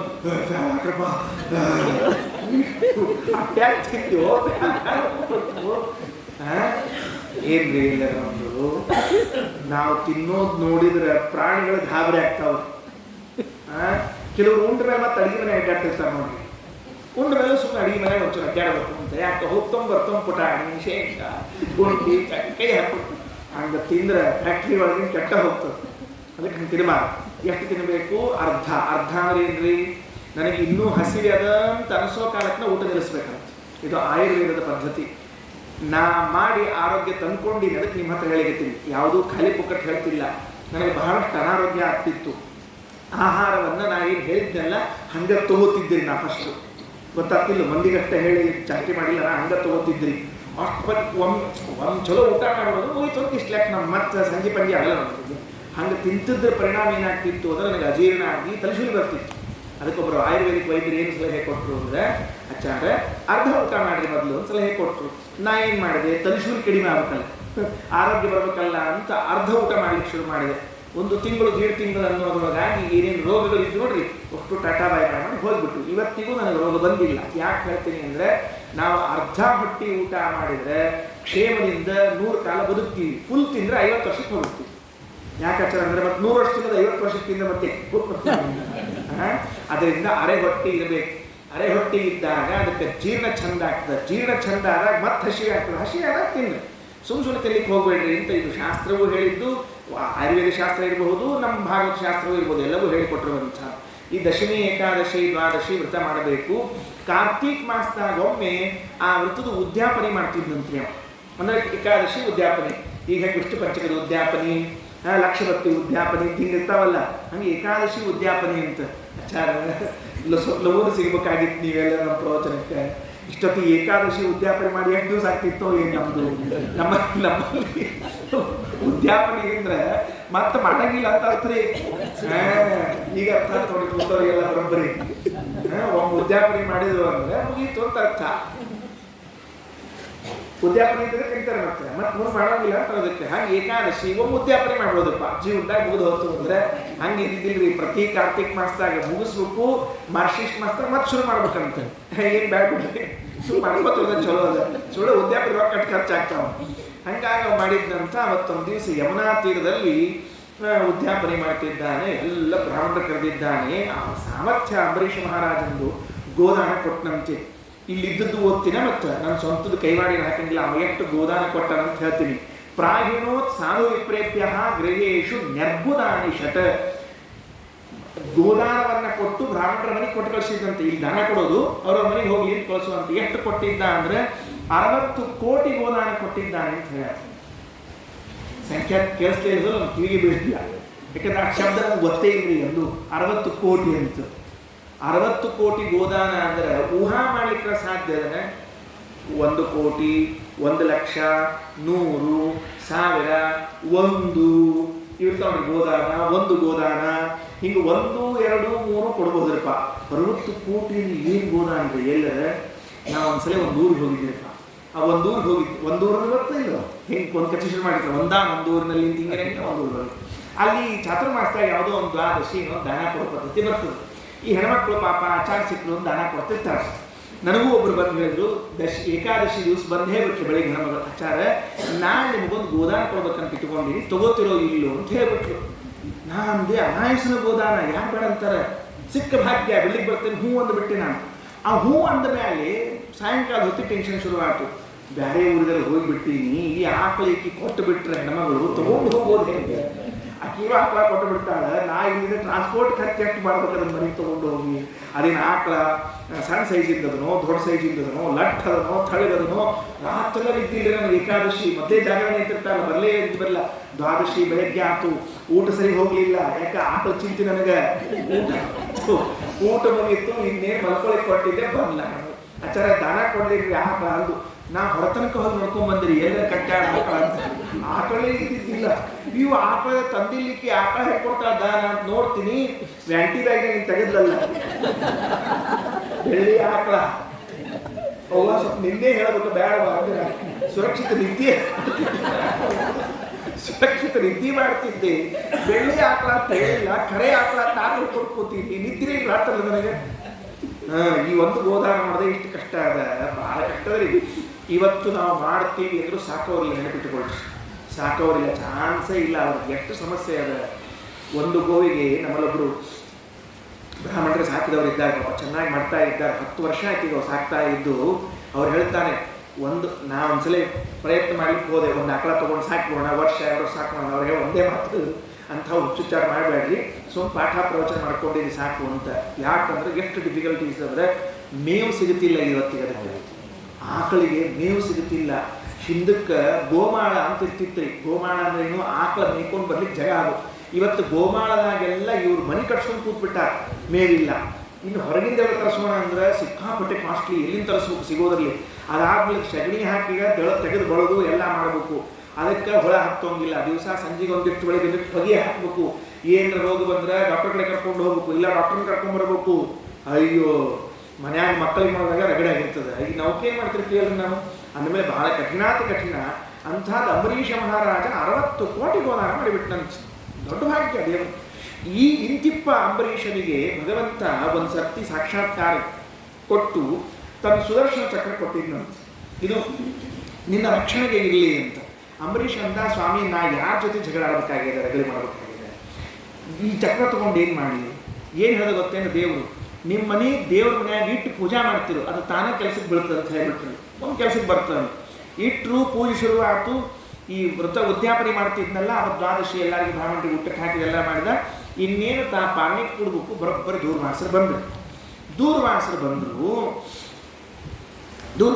ನೋಡಿ ಸಂತೋಷ ಆದ್ರಿ. ಸಂತೋಷ ಆಗಿ ನಮಸ್ಕಾರ ಮಾಡಿ ಕರೆದು ಕೂಡಿಸಿ ಹೇಳ್ದ, ಏನಿಲ್ಲ ಮತ್ತು ಅನಾಯಸನ ಬಂದಿದ್ದೀರಿ, ತಮಾನಚ್ಚ ಭೂಯ ಪ್ರತ್ಯುತ್ಥಾನಾಸಾರಣೆ ಯಾಚೆ ಅಭ್ಯವಹಾರಾಯ. ದ್ವಾದಶಿ ಮನೆಗೆ ಬ್ರಾಹ್ಮಣರು ಬಂದಾಗ ಅವ್ರನ್ನ ಬಿಟ್ಟು ಊಟ ಕೊಡೋದು ಸರಿಯಲ್ಲ, ದಯಮಾಡಿ ನಮ್ಮಲ್ಲೇ ಊಟ ಮಾಡ್ಕೊಂಡು ಹೋಗ್ರಿ ಅಂತ ಅಂದ್ಬಿಟ್ರಿ. ನೋಡ್ರಿ, ಒಂದು ಕಾಲ ಇತ್ತು, ಎಲ್ಲರ ಮನೆಯಲ್ಲಿ ಮಡಿಯಲ್ಲಿ ಅಡಿಗೆ ವ್ಯವಸ್ಥೆ ಆಗ್ತಾ ಇದ್ರೆ ಯಾರಾದರೂ ಒಬ್ಬರು ಬ್ರಾಹ್ಮಣರ ಧೈರ್ಯದಿಂದ ಕರಿಬಹುದಾಗಿತ್ತು. ಬರ್ರಿ ನಮ್ಮ ಮನೆಗೆ ಅವಶ್ಯ ಊಟಕ್ಕೆ, ನಿಮ್ಮ ಮನೆಗೆ ನಮ್ಮ ಮನೆಗೆ ಬರ್ರಿ ಊಟಕ್ಕೆ ಬರ್ರಿ, ಹೇಳಲ್ಲ ವ್ಯವಸ್ಥೆ ಅದಲ್ಲ ಅನ್ಬೇಕು. ಇವತ್ತು ಯಾರೂ ಹೇಳುವಷ್ಟು ಧೈರ್ಯ ಇಲ್ರಿ. ಆಚಾರ್ಯ ನಿಮ್ಮಲ್ಲಿ ಏನು ತೊಂದರೆ ಆದ್ರೆ ಮಠಕ್ಕೆ ವ್ಯವಸ್ಥೆ ಮಾಡ್ತೀವಿ, ನಮ್ಮ ಮನೆಗೆ ಬರ್ರಿ ಅಂತ ಹೇಳೋದಿಲ್ಲ. ನಾವು ಬೈತಿಲ್ಲ, ಕಾಲ ಎಷ್ಟು ಕೆಟ್ಟಿದೆ ಅಂತ ಹೇಳ್ತಾ ಇದ್ದೀನಿ ನಾನು. ನಂಗೆ ನೆನಪದ, ನಾ ಬಾಲ್ಯದಲ್ಲಿದ್ದಾಗ ಏನು ನಮ್ಮ ಮನೆಯಲ್ಲಿ ಏನು ಅನಾನುಕೂಲ ಬಂದ್ರೆ ಸಾಲ ಉದ್ದಕ್ಕೆ ಮನೆಯೊಳಗೆ ಎಲ್ಲ ಮನೆಯೊಳಗೂ ಅಡಿಗೆ ಆಗಿರ್ತಿತ್ತು. ಬಾ ಊಟ ಮಾಡ್ಕೊಂಡು ಹೋಗ್ಬಾ ಅಂತ ತಗೊಂಡು ಎಲ್ಲರನ್ನೇ ಅಡಿಗೆ ಆಗಿರ್ತಿತ್ತು. ನಮ್ಮ ಸಾಲಿ ಹೋಗೋ ಹೊತ್ತಿಗೋ ಎದಕ್ಕೋ ಒಟ್ಟು ಒಂದು ಕಡೆಗೆ ಹೋಗ್ಬಿಟ್ರೆ ಯಾರೋ ಒಂದು ಊಟಕ್ಕೆ ಕಳಿಸ್ಬಿಡ್ತೀರಿ, ಮಡಿ ವ್ಯವಸ್ಥೆ ಇರ್ತಿತ್ತು. ಇವತ್ತು ನಾವೇನಾರ ಒಬ್ಬರ ಆಚಾರನ ಮನ್ಯಾಗ ಕರ್ಕೊಂಡು ಇಳಿಸ್ಕೊಂಡ್ರೆ ರೂಮಿನ ವ್ಯವಸ್ಥೆ ಮಾಡ್ಬೋದು, AC ಮಾಡಿಸ್ಕೊಡ್ಬೋದು, ಇಂಟರ್ನೆಟ್ ಕೊಡ್ಬಹುದು, ಇಂಟರ್ನೆಟ್ ದಾನ, AC ದಾನ ಅಂತ ಹಿಂಗೆಲ್ಲ ಮಾಡ್ಬೋದು, ಅನ್ನದಾನ ಮಾಡಿ ಕಾಬೋದು. ಎಲ್ಲೇ ಹತ್ತಿರದಲ್ಲಿದ್ದ ಮಟ್ಟಕ್ಕೆ ಬೇಕಾದ್ರೆ ಕಾರ್ನ ಕರ್ಕೊಂಡು ಹೋಗ್ಬರ್ತೀವಿ, ಹಿಂಗೇನು ಕರ್ಕೊಂಡು ಹೋಗಿ ಊಟ ಮಾಡಿಸಿ ಮತ್ತೆ ಹೊಳೆ ಕರ್ಕೊಂಡ್ಬರ್ತೀವಿ. ಆಗೋದಿಲ್ಲ. ಯಾಕೆ? ನಾವೇ ಬಿಟ್ಕೋತ ಹೊಂಟೀವಿ. ಅಂದ್ರೆ ನಮ್ಮ ತಲೆಮಾರಿಗೇನೆ ಮಡಿ ಅಡಿಗೆ ಎಂಬುದು ಸಂಗ್ರಹಾಲಯಕ್ಕೆ ಬಂದದ. ಮುಂದಿನ ತಲೆಮಾರಿನವರಿಗೆ ಮಡಿ ಅಡಿಗೆ ಎಂಬುದು ಡಿಕ್ಷನರಿಗಳು ಬಂದಿರ್ತದೆ. ಅದರ ಮುಂದಿನ ತಲೆಮಾರಿನ ಡಾಕ್ಯುಮೆಂಟ್ಗಳು ಬರ್ತದೆ. ಮಡಿ ಅಡಿಗೆ ಇತ್ತಂತೆ ಒಂದು ಕಾಲದಲ್ಲಿ ಬರ್ತದೆ. ಹೆಂಗೆ ಡೈನಾಸರ್ಗಳು ಇದ್ದು ಅಂತಿದ್ದಲ್ಲ, ಹಂಗೆ ಬರುತ್ತೆ ಅಷ್ಟೇ ಕೆಲಸ. ಅದಕ್ಕೆ ಸ್ವಲ್ಪ ನಾವು ಪ್ರಯತ್ನ ಮಾಡಬೇಕು. ಏನು ತೊಂದರೆ ಆಗೋದಿಲ್ಲ, ಏನು ದೋಷ ಆಗೋದಿಲ್ಲ. ಮತ್ತೆ ನಾವು ಸಂಪ್ರದಾಯವನ್ನು ಪ್ರಾರಂಭ ಮಾಡಿದರೆ ಮಕ್ಕಳಿಗೆ ಮೊಮ್ಮಕ್ಕಳಿಗೆ ಅದು ಉಳಿತದೆ. ಇಲ್ಲ ಕೊನೆಗೆ ಅವ್ರ ಕಡೆಯಿಂದ ಹೇಳಿ ಮಾಡಿಸ್ಬೇಕ್ರಿ. ನಾವು ನಮಗಾಗಿಲ್ಲ ಅಂದ್ರೆ ಆಗಿಲ್ಲಪ್ಪ, ನೀವರ ಮಾಡ್ರಿ ಅಂತ ಹೇಳಿಸ್ಬೇಕೆ ಹೊರತಾಗಿ ಬಿಡಬಾರ್ದು. ಅಂಥದ್ದು ಮನೆಗೆ ದ್ವಾದಶಿ ಬ್ರಾಹ್ಮಣ ಬಂದ, ಆಚಾರ ಊಟಕ್ಕೆ ಕೊಡ್ರಿ ಅಂದ್ರೆ ಆಚಾರ ಅಂದ್ರೆ ಸ್ನಾನ ಆಗಿಲ್ಲೋ ಮಹಾರಾಯ, ಇಲ್ಲೇ ನದಿ ಇರಲ್ರಿ ಆಚಾರ, ಯಮುನಾ ನದಿ ಎಂದ್ರು. ನೋಡ್ರಿ ನದಿ ಇತ್ತು, ಅನಾಯಸ ಹೋದ್ರು, ಡಬಲ್ ಮುಳಿಬಿಟ್ಟು ನದಿ ಒಳಗೆ ಮುಳುಗ್ಯಾರ ದೂರ್ವಾಸರು ನೆನಪಾಗ್ಬಿಡ್ತು. ಏನು ನೆನಪಾಗ್ತು ಅಂದ್ರೆ ಭಗವಂತನ ನೆನಪಾಗ್ಬಿಡ್ತೀವಿ ಅವರಿಗೆ. ನಿಮಮಜ್ಜ ಬೃಹಧ್ಯಾಯನ್ ಕಾಲಿಂದಿ ಸಲಿಲೆ ಶುಚೌ. ಆ ಭಗವಂತನ ಧ್ಯಾನ ಮಾಡ್ತಾ ಇದ್ದಾಗ ಮುಳುಗಿ ಬಿಟ್ಟಾರ. ಎಚ್ಚರಣೆ ಬರ್ತಿಲ್ಲ. ಇಲ್ಲಿ ಅಂಬರೀಷಿಗ ಪಾರಣಿ ಟೈಮ್ ಮೀರ್ಲಿಗತ್ತದ. ಯಾಕೆ ನೋಡ್ರಿ, ಉಪವಾಸ ಎಷ್ಟು ಮಹತ್ವದ್ದದನೋ ಅಷ್ಟೇ ಮಹತ್ವದ ಪಾಲನೆಯೂ ಅದರಿ. ಕೆಲವರು ಉಪವಾಸ ಮಾಡಿಬಿಟ್ಟಿರ್ತಾರೆ, ದ್ವಾದಶಿ 8 ಗಂಟೆಗಳು ಆಗಂಗಿಲ್ಲಪ್ಪ, ಸುಸ್ತಾಗಿರಪ್ಪ, 8ಕ್ಕೆ ಹೇಳೋದ ಪಾಲನೆಯಾಗಿ ಮತ್ತೆ ಮುಂದೆ 12ಕ್ಕೆ ಏಕಾದಶಿ ಸತ್ತು ಹೋಗಿರ್ತದೆ ನಮ್ಮ ಕೈಯಾಗಿ, ದ್ವಾದಶಿ ಊರು ಹಾಕ್ಕೊಂಡಿರ್ತದೆ ನಮ್ಮ ಕೈಯಾಗಿ. ಉಪವಾಸ ಮಾಡೋದು ಎಷ್ಟು ಮಹತ್ವನೋ ಪಾಲನೆ ಸಕಾಲಕ್ಕೆ ಮಾಡೋದು ಅಷ್ಟೇ ಮಹತ್ವದ. ನಮ್ಮಲ್ಲಿ ಹಿಂಗೆ ಹೇಳ್ತಿರ್ಬೇಕ್ರಿ, ಏಕಾದಶಿ ಮಾಡದೇ ಇದ್ರು ಅಷ್ಟೇ ಹೊತ್ತು ಪಾಲನೆ ಸಕಾಲಕ್ಕೆ ಮಾಡೋದು ಹೇಳ್ತಿರ್ಬೇಕ್ರಿ. ಅಂದ್ರೆ ಅದಕ್ಕೆ ಪರ್ಮಿಷನ್ ಅಂತ ತಿಳ್ಕೊಬೇಡ. ಮತ್ತೆ ಆಚರಣೆ ನಡಿ, ನಿಮ್ಗೆ ಏಕಾದಶಿ ಬಿಟ್ಟರು ಅಡ್ಡಿ ಇಲ್ಲ, ದ್ವಾದಶಿ ಪಾಲನೆ ಮಾಡೋಣ ಅಂತ ಹಿಂಗೆ ಅರ್ಥಲ್ಲ. ಅದಕ್ಕೆ ದ್ವಾದಶಿ ಪಾರಣ ಅಂಬೋದು ಸಕಾಲದಲ್ಲಿ ಆಗಬೇಕು ಅನ್ನೋದು ಮಹತ್ವ. ಏನು ಮಾಡಬೇಕು ತಿಳಿಲಿಲ್ಲ, ಬ್ರಾಹ್ಮಣರೆಲ್ಲ ಹೊಂಟಿದ್ರು, ಕೇಳಿದ ಏನು ಮಾಡಲಿ ಅಂತ. ಒಂದು ಕೆಲಸ ಮಾಡಪ್ಪ, ವೇದ ಹೇಳ್ತದೆ, ಆಪೋ ಅಶ್ನಾತಿ ತನ್ನೈವ ಶಿತಂ ನೈವ ಅಶಿತಂ. ನೀರು ಕುಡಿದರೆ ಅದು ಕುಡದಂತೆಯೂ ಹೌದು, ಕುಡಿದೇ ಇದ್ದಂತೆಯೂ ಹೌದು. ನೋಡ್ರಿ, ಇದೊಂದು ಗಮನಿಸ್ರಿ, ಲಕ್ಷ್ಯದಲ್ಲಿ ಇಟ್ಟುಕೊಂಡಿರಿ.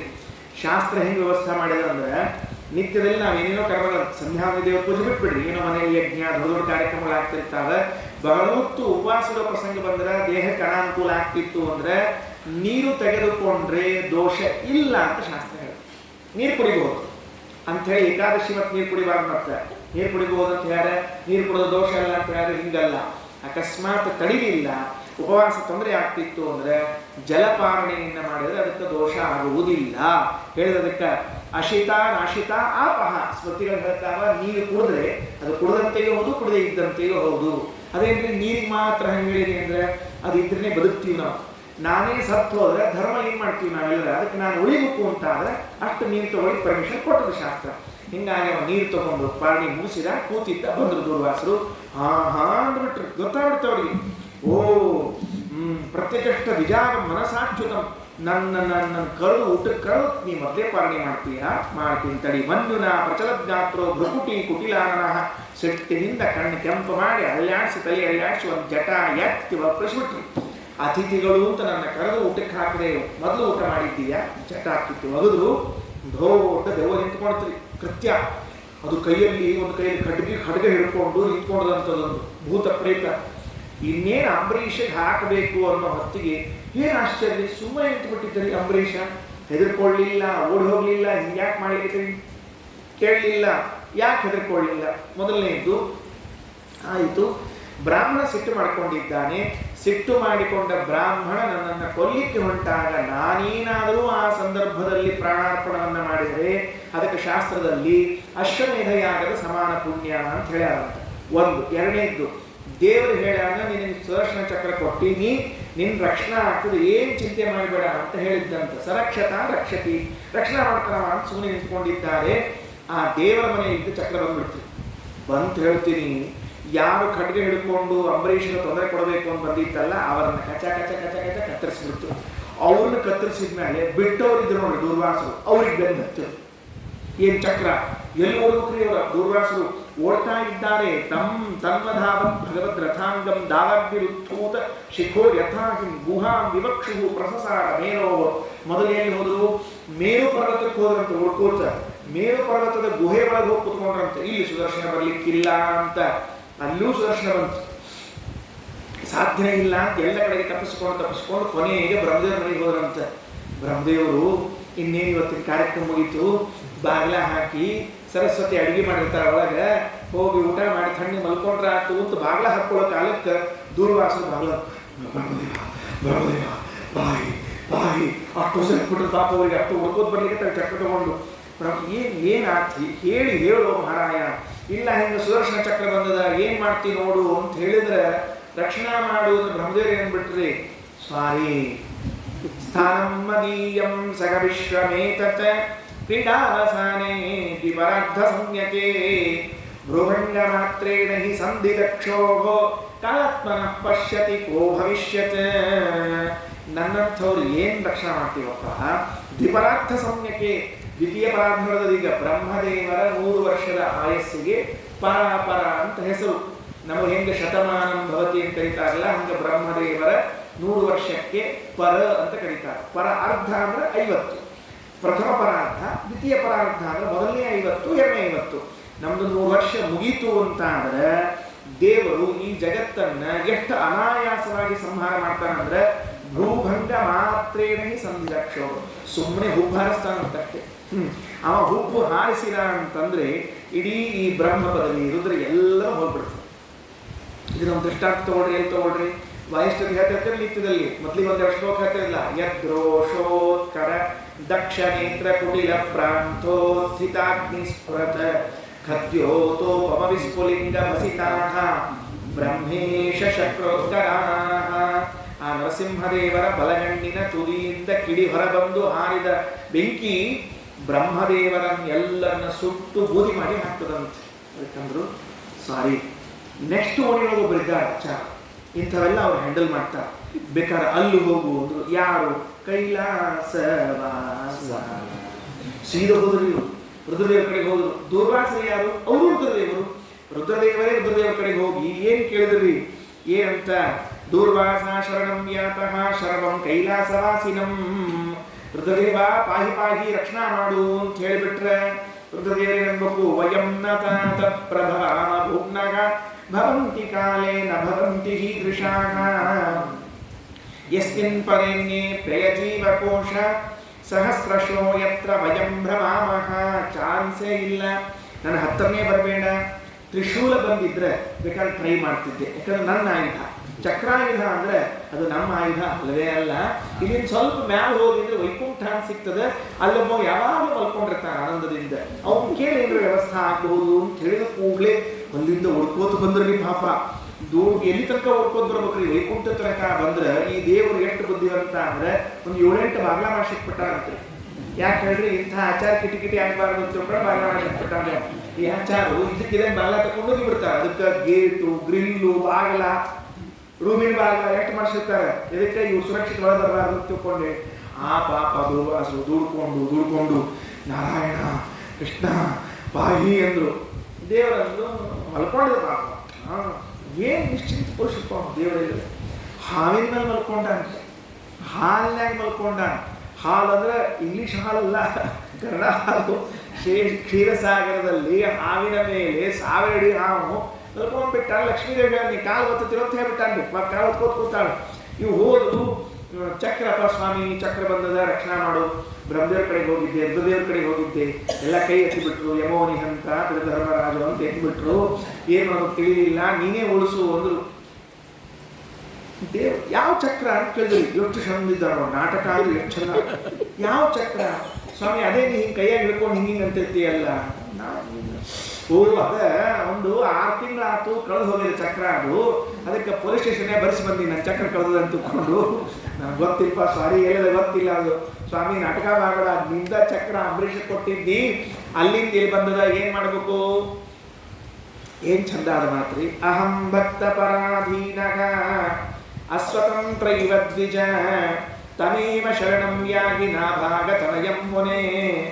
ನಾನೇನ್ ಮಾಡಲಾರೆ? ನಾನು ಅಸ್ವತಂತ್ರ ಇವ, ಸ್ವತಂತ್ರ ಅಲ್ಲ ಸ್ವತಂತ್ರನಂತೆ. ಯಾಕ? ಭಕ್ತರ ವಶದಲ್ಲಿ ಇದ್ದೀನಿ. ನನ್ಗೇನು ಮಾಡ್ಲಿಕ್ಕಾಗೋದಿಲ್ಲ. ನಿನಗೇನರ ಸಮಸ್ಯೆ ಪರಿಹಾರ ಮಾಡ್ಕೊಳ್ಳೋದಾಗಿದ್ರೆ ನೇರ ಅಲ್ಲೇ ಹೋಗು. ಎಲ್ಲಿಂದ ಬಂದಿಯಲ್ಲ ಅಲ್ಲೇ. ಇದು ಮೊದಲ ಗೊತ್ತಾಗಿ ಇಷ್ಟು ಗಾಡಿ ಚಾರ್ಜರ್ ಉಳಿತಿತ್ತಲ್ಲ. ಅಂದ್ರೆ ಎಷ್ಟು ದಿವಸ ಆಗಿರ್ಬೇಕು ಇಷ್ಟಕ್ಕೆಲ್ಲ ಆಗ್ಲಿಕ್ಕೆ? 1 ವರ್ಷ ಇರುತ್ತೆ ನೆನಪಿಟ್ಕೊಳ್ರಿ. 1 ವರ್ಷ ಮುಂದಿನ ಕಾರ್ತಿಕ್ ಮಾಸ ಬಂದಿತ್ತು ಮತ್ತೆ ಯಥಾ ಪ್ರಕಾರ. ಇಲ್ಲಿ ಒಂದು ಸಂದರ್ಭದಲ್ಲಿ ದೇವರು ಎಂಥ ದೃಷ್ಟಾಂತ ಬಂದಿದೆ, ನಿಜವಾಗ್ಲೂ ಆಶ್ಚರ್ಯ ಆಗ್ತದೆ. ವೇದವ್ಯಾಸ ದೇವರು ಎಂಥೆಂಥ ಅದ್ಭುತ ದೃಷ್ಟಾಂತಗಳನ್ನು ಕೊಡ್ತಾರೆ. ಭಕ್ತರು ಭಗವಂತನನ್ನ ವಶದಲ್ಲಿ ಮಾಡಿಕೊಂಡಿದ್ದಾರೆ. ಹೇಗೆ? ದೃಷ್ಟಾಂತ ಬೇಕಲ್ಲ. ಹೆಂಗೆ ಹೇಳೋಣ. ಎಂಥ ದೃಷ್ಟಾಂತ ಕೊಟ್ಟಾರೆ. ವಶೀಕುರ್ವಂತಿ ಮಾಂ ಭಕ್ತ್ಯ, ಭಕ್ತಿಯಿಂದ ಭಕ್ತರೆಲ್ಲರೂ ನನ್ನನ್ನ ವಶದಲ್ಲಿ ಇಟ್ಟುಕೊಳ್ತಾರೆ. ಸತ್ ಸ್ತ್ರೀಯ ಸತ್ಪತಿಮ್ಯಥ, ಲೋಕದಲ್ಲಿ ಸಾತ್ವಿಕರಾದ ಸ್ತ್ರೀಯರು ತಮ್ಮ ಪತಿದೇವರನ್ನ, ಪತಿದೇವರು ಅಂತಿರ್ತಾರಲ್ಲ ಕೆಲವೊಮ್ಮೆ, ಯಾವ ಸಿಟ್ಟು ಬಂದಾಗ ದೇವ್ರ ಜಗದಾಗ ದೇವವಾಗಿರ್ತಾರೆ, ಅದು ಬೇರೆ ವಿಷಯ. ಅಂತೂ ಪತಿದೇವರು ಅಂತೇನಿರ್ತಾರೆ ಅವರನ್ನು ಹೆಂಗ ಪ್ರೇಮದಿಂದ ವಶದಲ್ಲಿ ಇಟ್ಕೊಂಡಿರ್ತಾರೆ. ಲೋಕದಲ್ಲೂ ನೋಡಿ ಅದ ಹೆಂಡತಿ ತನ್ನ ಗಂಡನನ್ನ ಪ್ರೇಮದಿಂದ ವಶದಲ್ಲಿ ಇಟ್ಕೊಂಡಿದ್ದಾಳೆ ಅಂತ. ಇದನ್ನ ದೃಷ್ಟಾಂತ ಕೊಟ್ಟಿದ್ದಾನೆ ದೇವರು. ಭಕ್ತರೆಲ್ಲ ನನ್ನನ್ನು ಹೆಂಗ್ ವಶದಲ್ಲಿ ಇಟ್ಕೊಂಡಾರ ಅಂದ್ರೆ ಹೆಂಡತಿ ಗಂಡನನ್ನ ಪ್ರೇಮದಿಂದ ಹೆಂಗ್ ವಶದಲ್ಲಿ ಇಟ್ಕೊಂಡಿರ್ತಾರಲ್ಲ ಹಾಗೆ ದೃಷ್ಟಾಂತ ಕೊಡ್ತಾನೆ. ದೇವರಿಗೂ ಈ ದೃಷ್ಟಾಂತ ಕೊಡಬೇಕು ಅಂತ ಅನಿಸಿದ್ರೆ ಆ ಹೆಣ್ಣು ಮಕ್ಕಳ ಮೇಲೆ ಎಷ್ಟು ಗೌರವ ಇರ್ಲಿಕ್ಕಿಲ್ಲ, ಭಗವಂತನಿಗೆ ಎಷ್ಟು ಪ್ರೇಮ ಇರ್ಲಿಕ್ಕಿಲ್ಲ. ಬೇರೆ ಯಾವ ದೃಷ್ಟಾಂತ ಕೊಡಲಿಲ್ಲ, ಹೇಳಬಹುದಾಗಿತ್ತು. ಶಿಷ್ಯರು ಗುರುಗಳನ್ನು ವಶದಲ್ಲಿ ಇಟ್ಟುಕೊಂಡಂತೆ ಹೇಳಿ ಬರ್ತಾ ಇಲ್ಲೋ, ಒಂದೇ ಬರ್ತದೆ. ಹಂಗೆ ಯಾವ ದೃಷ್ಟಾಂತ ಕೊಡಲಿಲ್ರಿ. ಹೆಂಡತಿಯೊಬ್ಬಳು ಗಂಡನನ್ನ ತನ್ನ ಪ್ರೀತಿಯಿಂದ ವಶದಲ್ಲಿಟ್ಟುಕೊಂಡಂತೆ ಭಕ್ತರೆಲ್ಲ ನನ್ನನ್ನು ವಶದಲ್ಲಿ ಇಟ್ಕೊಂಡಿದ್ದಾರೆ ಅಂತ ಹೇಳ್ಬೇಕಾದ್ರೆ ಆ ದೃಷ್ಟಾಂತಕ್ಕೆ ಎಷ್ಟು ತೂಕ ಇದೆ ನೋಡ್ಕೊಳ್ರಿ. ಅಂತೂ ಆಯಿತು, ಮುಗಿದ ಮೇಲೆ ಅಲ್ಲೇ ಹೋಗು ಅಂದ್ರು. ನೇರ ಅಲ್ಲೇ ಬಂದ್ರಿ ಪಾಪ. ಏನ್ರಿ ಆಶ್ಚರ್ಯ, ಓಡ್ಕೋತ ಬಂದು ಅಂಬರೀಷನ ಕಾಲು ಹಿಡ್ಕೊಳ್ಕ ದೂರ್ವಾಸರಿಗೆ. ಅಂಬರೀಷ ಚಕ್ರ ಬಿಡಿಸು ಮಹಾರಾಯ, ಮೊದಲು ಚಕ್ರ ಬಿಡಿಸು ಅಂತ ತಿಳ್ಕೊಂಡ್ರು. ಪ್ರಾರ್ಥನೆ ಮಾಡ್ಕೊಂಡ್ರೆ ಅಂಬರೀಷ. ಯದಿಮೇ ಭಗವಾನ್ ಪ್ರೀತಃ ಏಕ ಸರ್ವಗುಣಾಶ್ರಯ ಸರ್ವಭೂತಾತ್ಮ ಭಾವೇನ ದ್ವಿಜೋ ಭವತು ವಿದ್ವರಃ.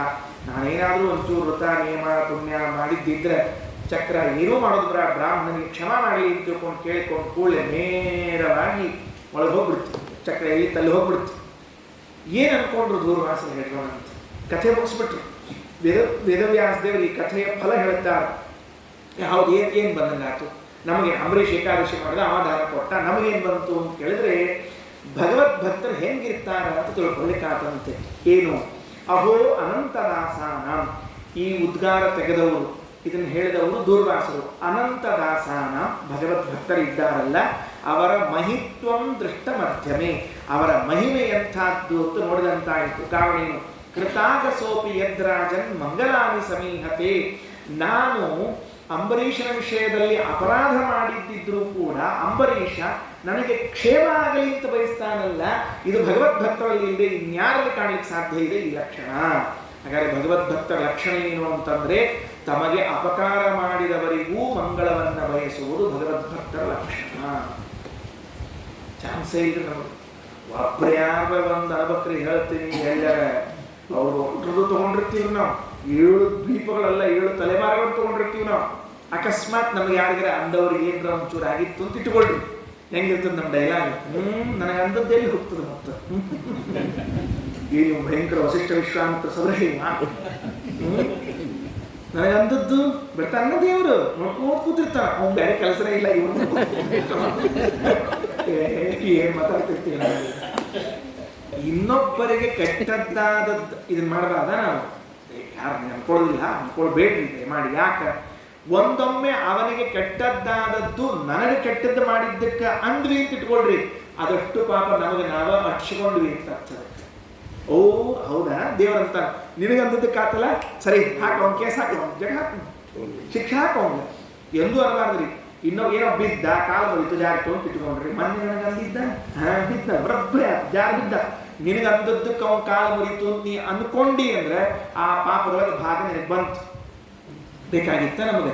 ಅವ ತನ್ನ ಪಾಪದಿಂದ ತಾ ಬಿದ್ದಾನ, ಕಾಲು ಮುರ್ಕೊಂಡಾನ, ನೀ ಯಾಕೆ ಭಾಗ ತಗೊಳ್ಳಿಕ್ ಹೋದಪ್ಪ? ಅದಕ್ಕೆ ನಾವು ಎಂದೂ ಕೆಟ್ಟದ್ದನ್ನು ಬಯಸಬಾರದು. ಇದು ಮೊದಲನೇದು ಭಗವದ್ಭಕ್ತ ಲಕ್ಷಣ. ನಮಗೆ ಬೇಕಾದಷ್ಟು ಕೆಟ್ಟದ್ದು ಮಾಡಿದ್ರು ಕೂಡ ನಾವೇನು ದೇವರಿದ್ದಾನ, ರಕ್ಷಣೆ ಮಾಡ್ತಾನೆ, ಅವ್ರು ಒಳ್ಳೇದಾಗಿ ಇಷ್ಟೇ ಹೇಳಬೇಕು ಹೊರತಾಗಿ ಕೆಟ್ಟದ್ದು ಹೇಳಬಾರ್ದು. ಯಾವಾಗ ನಾವು ಇನ್ನೊಬ್ಬರಿಗೆ ಕೆಟ್ಟದ್ದನ್ನ ಬಯಸ್ಲಿಕ್ಕೆ ಶುರು ಮಾಡ್ತೀವಿ ನೋಡ್ರಿ, ಆಗ ಅದಕ್ಕೊಂದು ಮಿತಿ ಅಂತಿರೋದಿಲ್ಲ. ಮಿತಿ ಹೋಯಿತು ಅಂದ್ರೆ ಈ ಕಾಲ ಆ ಕಾಲ ಅಂತ ಉಳಿಯೋದಿಲ್ಲ, ಸದಾ ಕಾಲ ಅಂತ ಆಗ್ತದೆ. ಸದಾ ಕಾಲವೂ ಇನ್ನೊಬ್ಬರಿಗೆ ಕೆಟ್ಟದ್ದು ಬಯಸುವುದು ಅಂದ್ರೆ ಏನು ಅಂದ್ರೆ ನಮ್ಮ ಮನಸ್ಸನ್ನ ನಾವು ಹಿಂಡಿ ಹಿಪ್ಪಿ ಮಾಡಿ ಮೂಲಿಗೊಂಡು ತಿಪ್ಪಿಗೊಂಡು ಹಾಕಿದ್ರೆ ಲೆಕ್ಕ. ಯಾಕೆ ಬೇಕಪ್ಪ? ನಾವೇ ಪಾಪದ ಕೂಪಕ್ಕೆ ನಮ್ಮನ್ನು ತಳ್ಳಿಕೊಂಡಂತೆ ನೋಡ್ಕೋತೀರಿ, ಸದಾ ಒಳ್ಳೇದು ಬಯಸ್ಕೋತೀರಿ ನೋಡಂತ. ಯಾವಾಗಲೂ ಇವರಿಗೆ ಒಳ್ಳೇದಾಗಲಿ, ಅವರಿಗೆ ಒಳ್ಳೇದಾಗಲಿ ಅಪೇಕ್ಷೆ ಮಾಡ್ಕೋತಿದ್ರಿ ಅಂದ್ರೆ ನಿಮಗೆ ನೀವು ಒಳ್ಳೇದನ್ನ ಬಯಸ್ಕೊಳ್ತೀರಿ, ನಿಮಗೆ ನೀವು ಆರೋಗ್ಯದಿಂದ ಇರ್ತೀರಿ, ಕೆಟ್ಟದಿಂದ ಇರೋದೇ ಇಲ್ಲ. ಅದಕ್ಕೆ ಒಬ್ಬ ದಾರ್ಶನಿಕ ಹೇಳ್ತಾನೆ, ಚೀನಾ ದಾರ್ಶನಿಕ ಹೇಳಿದ ಮಾತು ಏನು ಅಂದ್ರೆ, ನಮ್ಮಲ್ಲಿ ಅದ ಅಲ್ಲಿದ್ದದ್ದು ಅವ ಹೇಳ್ತಾನೆ, ಹೇಳೋದೇನು ಅಂದ್ರೆ, ನೀ ಯಾವಾಗ ಇನ್ನೊಬ್ಬರಿಗೆ ಒಳ್ಳೆಯದನ್ನ ಬಯಸಿದಲ್ಲ ಆವಾಗೇ ನಿನಗೆ ಒಳ್ಳೆಯದ ಮಾಡ್ಕೊಂಡ್ಬಿಟ್ಟಿ. ನೀ ಇನ್ನೊಬ್ಬರಿಗೆ ಕ್ಷೇಮವಾಗಲಿ ಅಂತ ಕೇಳೋದೆ ನಿನ್ ಕ್ಷೇಮ ಆಲ್ರೆಡಿ ಮುಗಿದ್ಬಿಟ್ಟದ, ಇನ್ನು ಮುಂದೆ ನಿನಗೇನು ಕ್ಷೇಮ ಮಾಡ್ಕೊಳ್ಳೋ ಅವಶ್ಯಕತೆ ಇಲ್ಲ ಅಂತ ಹೇಳ್ತಾರೆ. ಅದರಿಂದ ಇನ್ನೊಬ್ಬರಿಗೆ ಕೆಟ್ಟದನ್ನ ನಾವು ಬಯಸಲೇಬಾರ್ದು.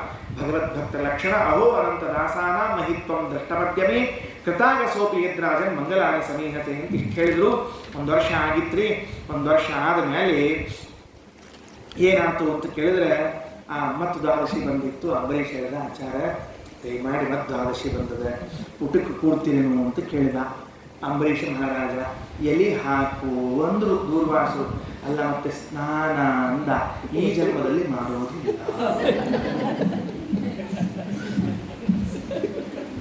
ಒಮ್ಮೆ ಸ್ನಾನ ಮಾಡ್ಲಿಕ್ಕೆ ಹೋಗಿ ಇಷ್ಟ ಆಗುತ್ತಾ? ಯಾವ ಸ್ನಾನನೇ ಬೇಡ, ಮೊದಲು ಊಟನೇ ಮಾಡೋದು. ಸ್ನಾನ ಅವಕಾಶ ಬರೋದು ಸಂಜೆ ಮುಂದೆ ಮಧ್ಯಾಹ್ನದಾಗ. ಕೆಲವು ಕಡೆಗೆ ಸ್ನಾತ್ವ ಪೀತ್ವ ಅಂತ ಇರ್ತದಂತ, ಸ್ನಾನ ಮಾಡಿ ತಿನ್ನೋದು ಅಂತ ತಿಳ್ಕೊಂಡು. ಕೆಲವು ಕಡೆಗೆ ಪೀತ್ವ ಸ್ನಾನ ಹಿಂಗಾಯಿತು ಅಂತ ದುರ್ವಾಸರ ಕಥೆಯನ್ನು ಹೇಳ್ತಾರೆ. ಇದು ಮುಗಿದ ಮೇಲೆ ಮೊದಲನೇ ಮಗ ಯಾರವ ಇಕ್ಷ್ವಾಕು ಅಂತ ತಿಳಿದುಕೊಂಡು ಅವ ಹುಟ್ಟಿದ್ದ ಹೆಂಗ, ಅವರ ವಂಶದಲ್ಲಿ ಬಂದವರು ಯಾರ್ಯಾರು ಅಂತ ಕೇವಲ ಹೆಸರನ್ನು ಹೇಳ್ತಾ ಹೋಗಿದ್ದಾರೆ. ಅದನ್ನು ಸುಮ್ಮನೆ ಸಂಕ್ಷೇಪದಲ್ಲಿ ಹೇಳ್ತಾ ಹೋಗ್ತೀನಿ. ಕ್ಷಿವತಸ್ತು ಮನೋಜಜ್ಞೆ ಇಕ್ಷ್ವಾಕು ಘ್ರಾಣತ ಸ್ವತಃ ವೈವಸ್ವತ ಮನು. ಇದೊಂದು ಚಮತ್ಕಾರದಲ್ಲಿ ಬಹಳ ಆಶ್ಚರ್ಯ.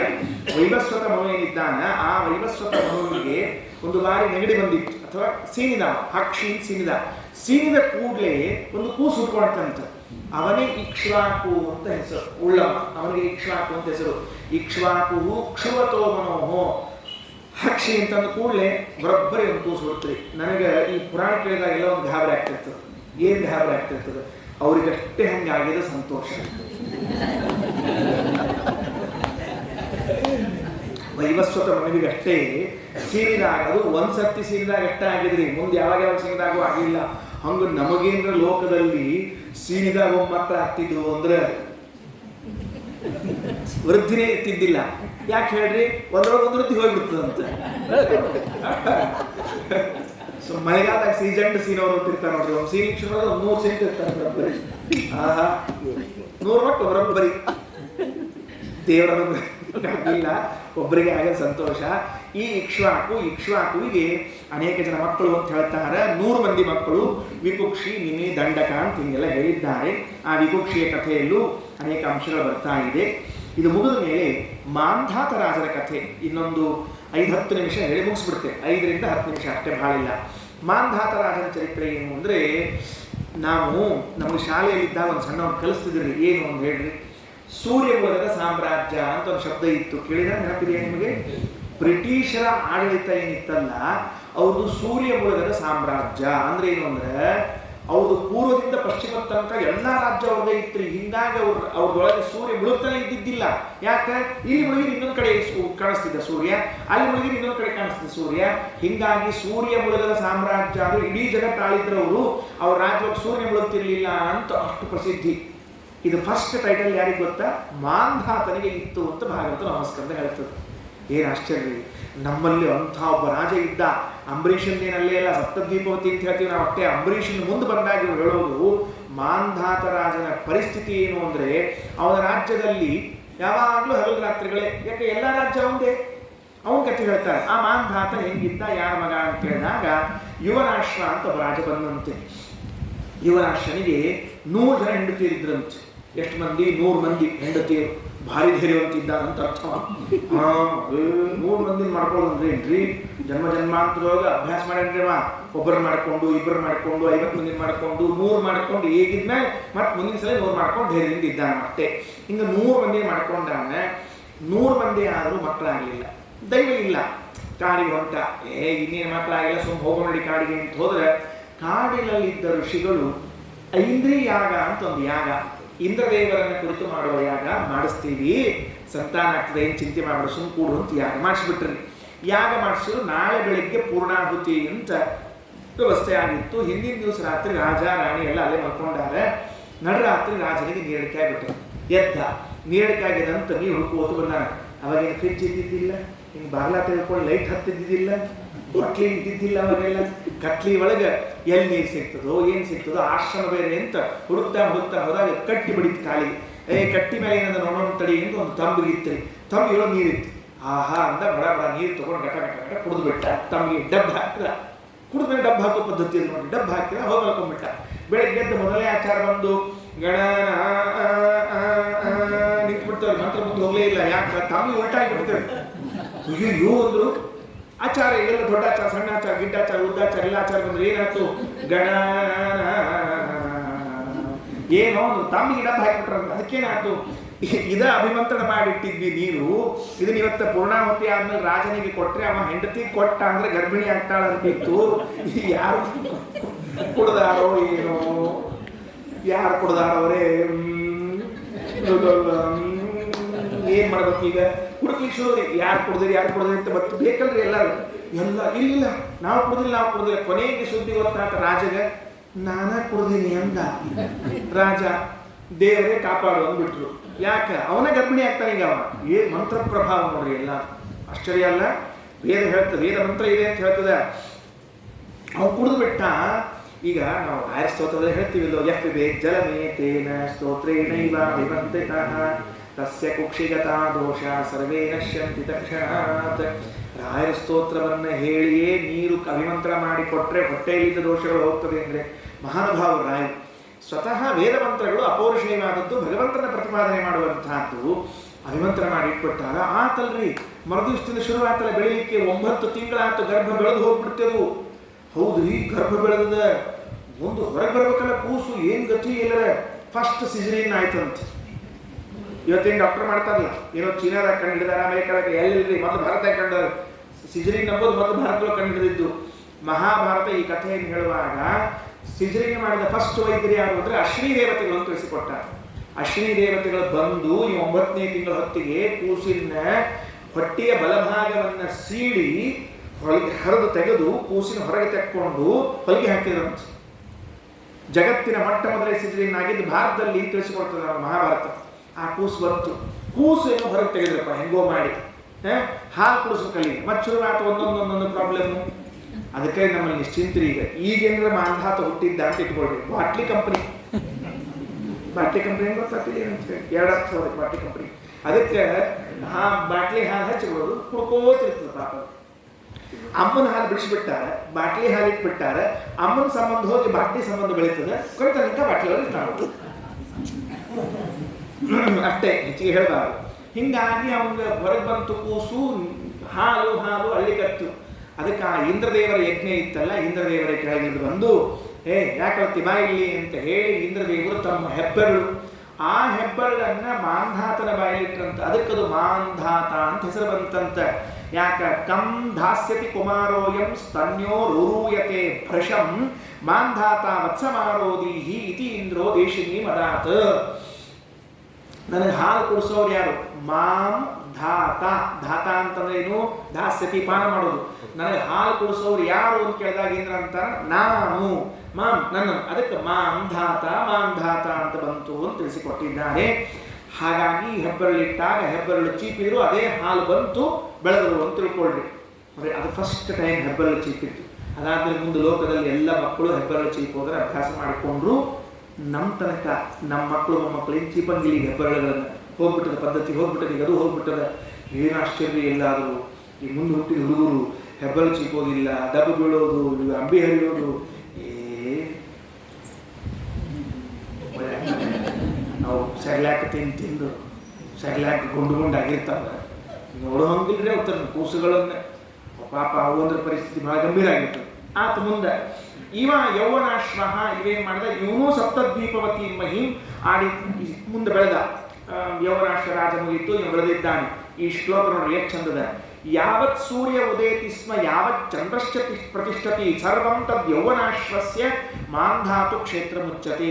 ಸೂರ್ಯ ಎಲ್ಲೆಲ್ಲಿ ಉದಯಿಸುತ್ತಿದ್ದ, ಚಂದ್ರ ಎಲ್ಲೆಲ್ಲಿ ಉದಯಿಸುತ್ತಿದ್ದ, ಅದೆಲ್ಲವೂ ಮಾಂಧಾತ ರಾಜನ ರಾಜ್ಯವಾಗಿತ್ತು. ಏನ್ ರಾಜ್ಯ ಇಲ್ಲ, ಭಾರತದೊಳಗೆ ಉದಯಿಸ್ತದೆ ಮುಗೀತು ಅಂದ್ರೆ ಬಾಜುಕ ಅಮೆರಿಕದ ಅದು ಒಂದು, ಆಸ್ಟ್ರೇಲಿಯಾ ಅವಂದು, ಎಲ್ಲ ಒಂದೇ. ಎಲ್ಲೆಲ್ಲಿ ಸೂರ್ಯ ಉದಯಿಸುತ್ತಿತ್ತೋ ಅದೆಲ್ಲವೂ ಅವನದ್ದಾಗಿತ್ತು ಅಂತ ತಿಳಿಸಿಕೊಟ್ಟಿದ್ದಾರೆ. ಹೀಗೆ ಮಾಂಧಾತ ರಾಜ. ಆ ಮಾಂಧಾತ ರಾಜ ಶಶಬಿಂದು ಅನ್ನುವ ರಾಜನ ಮಗಳಾದ ಬಿಂದುಮತಿಯನ್ನು ಲಗ್ನ ಮಾಡಿಕೊಂಡಿದ್ದಾನೆ. ಬಿಂದುಮತಿಯಲ್ಲಿ ಪುರುಕುತ್ಸ, ಅಂಬರೀಷ, ಮುಚುಕುಂದ ಅಂತ 3 ಮಂದಿ ಮಕ್ಕಳಾಗಿದ್ದಾರೆ. ಆ ಮುಚುಕುಂದನೇ ಮುಂದೆ ಮಲ್ಕೊಂಡವನು ಎಂಬ ಸೊಕತಿ ಕತೆ ದಶಮಸ್ಕಂದಾಗಿ ಬರ್ತದೆ. ಈಗ ಹೇಳಿ ಹೋಗ್ಬಿಟ್ಟಿರ್ತೀವಿ, ನಮ್ಮ ಸಂಬಂಧ ಕತೆ ಆ ದಶಮಸ್ಕಂದ ಆಚಾರ ಹೋಗ್ತದೆ. ಅವನಿಗೆ ತೇಷಾಂ ಸ್ವಸಾರಹ 50 ಸೌಭರಿಂ ವವ್ರೆ ಪತಿಂ. ಆ ಮಾಂಧಾತ ರಾಜನಿಗೆ 50 ಜನ ಹೆಣ್ಣು ಮಕ್ಕಳಿದ್ರು, ಮುಚುಕುಂದನಿಗೆ 50 ಜನ ತಂಗಿಯರಿದ್ರು. ಆ 50 ಜನರು ಏನಿದ್ರಲ್ಲ ತಂಗಿಯರು, ಆ ಮುಚುಕುಂದನಿಗೆ ಸೌಭರಿ ಋಷಿಗಳು ಲಗ್ನ ಮಾಡ್ಕೊಂಡ್ರಂತ. ಸೌಭರಿ ಋಷಿಗಳು 50 ಮಂದಿನ ಯಾಕೆ ಮಾಡ್ಕೋಬೇಕಾಯ್ತು? ಏನು ಪ್ರಸಂಗ ಬಂತು ಅಂದ್ರೆ, ಈ ಸೌಭರಿ ಋಷಿಗಳು ನೀರಿನಲ್ಲಿ ಯಮುನಾ ಜಲದಲ್ಲಿ ಕುತ್ಕೊಂಡು ತಪಸ್ಸು ಮಾಡ್ತಾ ಇದ್ದಾಗ ಒಂದು ಗಂಡು ಮೀನು ಹೆಣ್ಣು ಮೀನು ಆಟ ಆಡ್ತಾ ಇದ್ವಂತ. ಅದನ್ನು ನೋಡಿ ಇವ್ರಿಗೆ ಅನಿಸ್ತೆ ಅಂತ, ನಾನು ಯಾಕೆ ಲಗ್ನ ಮಾಡ್ಕೊಂಡು ಹಿಂಗೆ ಹೆಂಡತಿ ಜೊತೆಗೆ ಚಂದ ಇರಬಾರದು ಅಂತ. ಈಗ ಚಂದ ಇದ್ದಿರ್ರಿ ಅವರು, ಲಗ್ನ ಮಾಡ್ಕೊಂಡು ಯಾಕೆ ಚಂದ ಇರಬೇಕು ಅಂತ ಹೋಗ್ಬೇಕು, ಮತ್ತೆ ಸುರಕ್ಷಿತ ಇದ್ದಿದ್ದಿಲ್ಲ, ಲಗ್ನ ಮಾಡ್ಕೊಂಡು ಚಂದ ಇರಬೇಕು ಅಂತ ಹೋದ್ರಂತ. ಕನ್ಯಾ ಹಾಕೊಳ್ಬೇಕ್ರಿ ಇವರಿಗೆ. ಇಷ್ಟು ಪರಿಯಿಂದ ಗಡ್ಡ ಜಟ ಎಲ್ಲ ಬಿಟ್ಟರು. ನೋಡಿದ್ರು ಮಾಂಧಾತ ರಾಜ ಇದ್ದ. ಹೋದ, ರಾಜನ್ ವಿವಾಹ ಮಾಡ್ಕೋಬೇಕಾದ್ರೆ ಕನ್ಯಾದಾನ ಮಾಡು ಅಂದ. ಅವ ನೋಡಿದ, ಈ ವಯಸ್ಸಾದ ಮುದುಕನ್ನ ಮಾಡ್ಕೊಳ್ಳೋರು ಯಾರು? ಯಾವ ಮಕ್ಕಳು ಮಾಡ್ಕೊಳ್ಳಿಕ್ಕೆ ತಯಾರಿಲ್ಲ. ಅದಕ್ಕೆ ಆಚಾರ ನಮ್ಮದೊಂದು ಸಂಪ್ರದಾಯ ಇದೆ. ಏನು ಸಂಪ್ರದಾಯ ಇದೆ? ಹುಡುಗಿ ಒಪ್ಕೊಂಡ್ರಷ್ಟೇ ಕನ್ಯಾ ಕೊಡೋದು ಅಂತದ. ನೀವು ಒಪ್ಕೊಂಡ್ರೆ ಏನಿಲ್ಲ, ನೀವು ಹೋಗ್ಬೇಕಾದ್ರೆ ಹುಡುಗಿ ಒಪ್ಕೊಂಡ್ರೆ ನಾವು ಕೊಡ್ತೀವಿ ಅಂತ. ಅವ್ರದ್ದು ಓಹೋ, ನನಗೆ ಈ ವೇಷಭೂಷೆಗಳನ್ನು ನೋಡಿ ಯಾವ ಹುಡುಗಿ ಒಪ್ಕೊಳ್ಳೋಂಗಿಲ್ಲ ಅಂತ ಏನಿಗತಿ ಹೋದಿಲ್ಲೋ, 50 ಜನ ನಾನು ಒಪ್ಪಬೇಕು, ಹಂಗೆ ಮಾಡ್ತೀನಿ ತಡಿ ಅಂದರು. ಅಯ್ಯೋ, ಒಳಗೆ ಹೋಗ್ಬಿಟ್ರೆ ಅರಮನೆ ಒಳಗೆ. ಹೋದ ಕೂಡಲೇ ಅಪರೋಕ್ಷ ಜ್ಞಾನದ ಸಾಮರ್ಥ್ಯ. ವೇದವ್ಯಾಸ ದೇವರು ಬ್ರಹ್ಮಸೂತ್ರಗಳು ಒಂದು ಸೂತ್ರ ಬರೆದಿದ್ದಾರೆ. 3ನೇ ಅಧ್ಯಾಯದ 4ನೇ ಪಾದದ 1ನೇ ಸೂತ್ರ. ಓಂ ಪುರುಷಾರ್ಥೋತ ಶಬ್ದಾದಿತಿ ಬಾದರಾಯಣ ಓಂ. ಆ ಸೂತ್ರದಲ್ಲಿ ಏನು ಹೇಳ್ತದ ಅಂತ ಕೇಳಿದರೆ, ಅಪರೋಕ್ಷ ಜ್ಞಾನದ ದೇವರ ಸಾಕ್ಷಾತ್ಕಾರದ ಬಲ ಹೆಂಗದ ಅಂದ್ರೆ, ಏನು ಬೇಕದನ್ನು ಮಾಡ್ಕೊಂಡು, ಏನು ಬೇಕದನ್ನು. ಕಡ್ದಮರು ತಮ್ಮ ಹೆಂಡತಿಗೋಸ್ಕರ ಒಳ್ಳೆ ವಿಮಾನ ನಿರ್ಮಾಣ ಮಾಡಿ 9 ರೂಪಗಳನ್ನು ತೆಗೆದುಕೊಂಡು ದಾಂಪತ್ಯ ಅನುಭವಿಸಿದ್ರು. 9 ರೂಪದಿಂದ ಗಂಡ ಹೆಂಡತಿಯರು. ಇದರ ಸಾಮರ್ಥ್ಯ ಅಪರೋಕ್ಷ ಜ್ಞಾನ. ಈಗ ಸೌಭರಿಷಿಗಳು ಹೋದ್ರಲ್ಲ, ಇದರ ಸಾಮರ್ಥ್ಯ ಅಪರೋಕ್ಷ ಜ್ಞಾನ, ದೇವರ ಸಾಕ್ಷಾತ್ಕಾರ. ಒಳಗೋದ್ರು ಏನು ತರುಣರಾಗಿದ್ದರು ಹೇಳ್ತೀನಿ. 50 ಮಂದಿ ಅಕ್ಕ ತಂಗಿಯರು ಭಾರೀ ಸ್ನೇಹದಿಂದಿದ್ದವರು ಸೌಭರಿಗಳನ್ನು ನೋಡಿ ಪರಸ್ಪರ ಕಿತ್ತಾಟ ಅಂತ, ಜಗಳಂತ.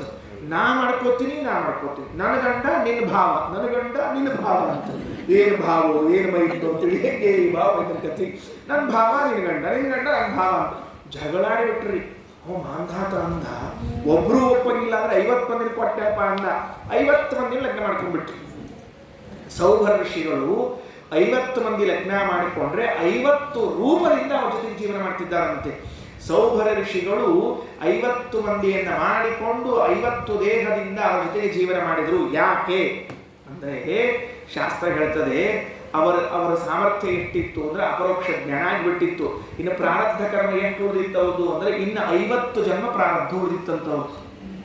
ಅರ್ಥಾತ್ 50 ಜನ್ಮ ಅಂದ್ರೆ ಈಗ ಹಿಂಗೆ ಇಟ್ಕೊಳ್ರಿ, ನಂದು ಇವತ್ತು ಅಪರೋಕ್ಷ ಜ್ಞಾನ ಆತು ಅಂತ ಇಟ್ಕೊಳ್ರಿ, ಹಾಬ್ರಿ ಆಗಿಲ್ಲ, ಸುಮ್ಮನೆ ಹೇಳ್ತೀನಿ. ಹಂಗ ಕೆಲವರು ಆಚಾರ ಕಾಣಿಸ್ದಂಗ ಅಪರೋಕ್ಷ ಜ್ಞಾನ ಆದ್ರೆ ಸಂಚಿತ ಆಗಾಮಿ ಕರ್ಮಗಳು ಹೋಗ್ಬಿಡ್ತದೆ, ಪ್ರಾರಬ್ಧ ಉಳ್ಕೋತದ, ಪ್ರಾರಬ್ಧೊಳಗೂ ಉಪಮರ್ಧ ಆಗ್ತದೆ. ಇನ್ನೆಷ್ಟು ಉಳಿತದ ಅಂದ್ರೆ ಪ್ರಾಯ ನನಗೊಂದು ಇನ್ನೊಂದು 50 ಜನ್ಮ ಬರ್ಬೋದು, 100 ಜನ್ಮ ಬರ್ಬೋದು, 1000 ಜನ್ಮ ಬರ್ಬೋದು, ಹೇಳಿ ಬರೋದಿಲ್ಲ. ಹಂಗ ಸೌಭರ ಋಷಿಗಳಿಗೆ ಸಂಚಿತ ಆಗಾಮಿ ಕರ್ಮಗಳು ಹೋಗಿ ಪ್ರಾರಬ್ಧ ಉಪಮರ್ಧಗೊಂಡು ಇನ್ನು 50 ಜನ್ಮ ಬರೋದಿತ್ತಂತ.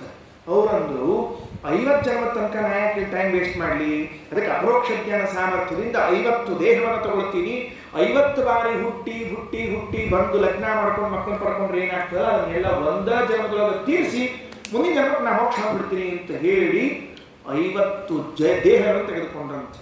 ಇದು ನೋಡ್ರಿ, ಇದೊಂದು ಸೌಲಭ್ಯ.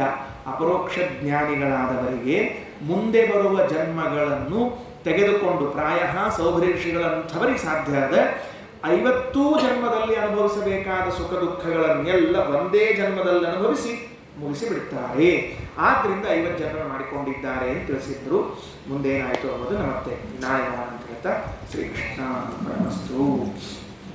ಅಕ್ಷಯಂ ಕರ್ಮ ಯಸ್ಮಿನ್ ಪರೇ ಸ್ವರ್ಪಿತಂ ತಕ್ಷಯಂ ಯಾಂತೆ ದುಃಖಾನಿ ಯನ್ನಾಮತಃ ಅಕ್ಷರೋ ಯೋಜನ ಸರ್ವದೇವಾಮೃತಃ ಕುಕ್ಷಿಕಂ ಯಸ್ಯ ವಿಶ್ವಂ ಸದಾ ಜಾತಿ ಪ್ರೀತಯಾ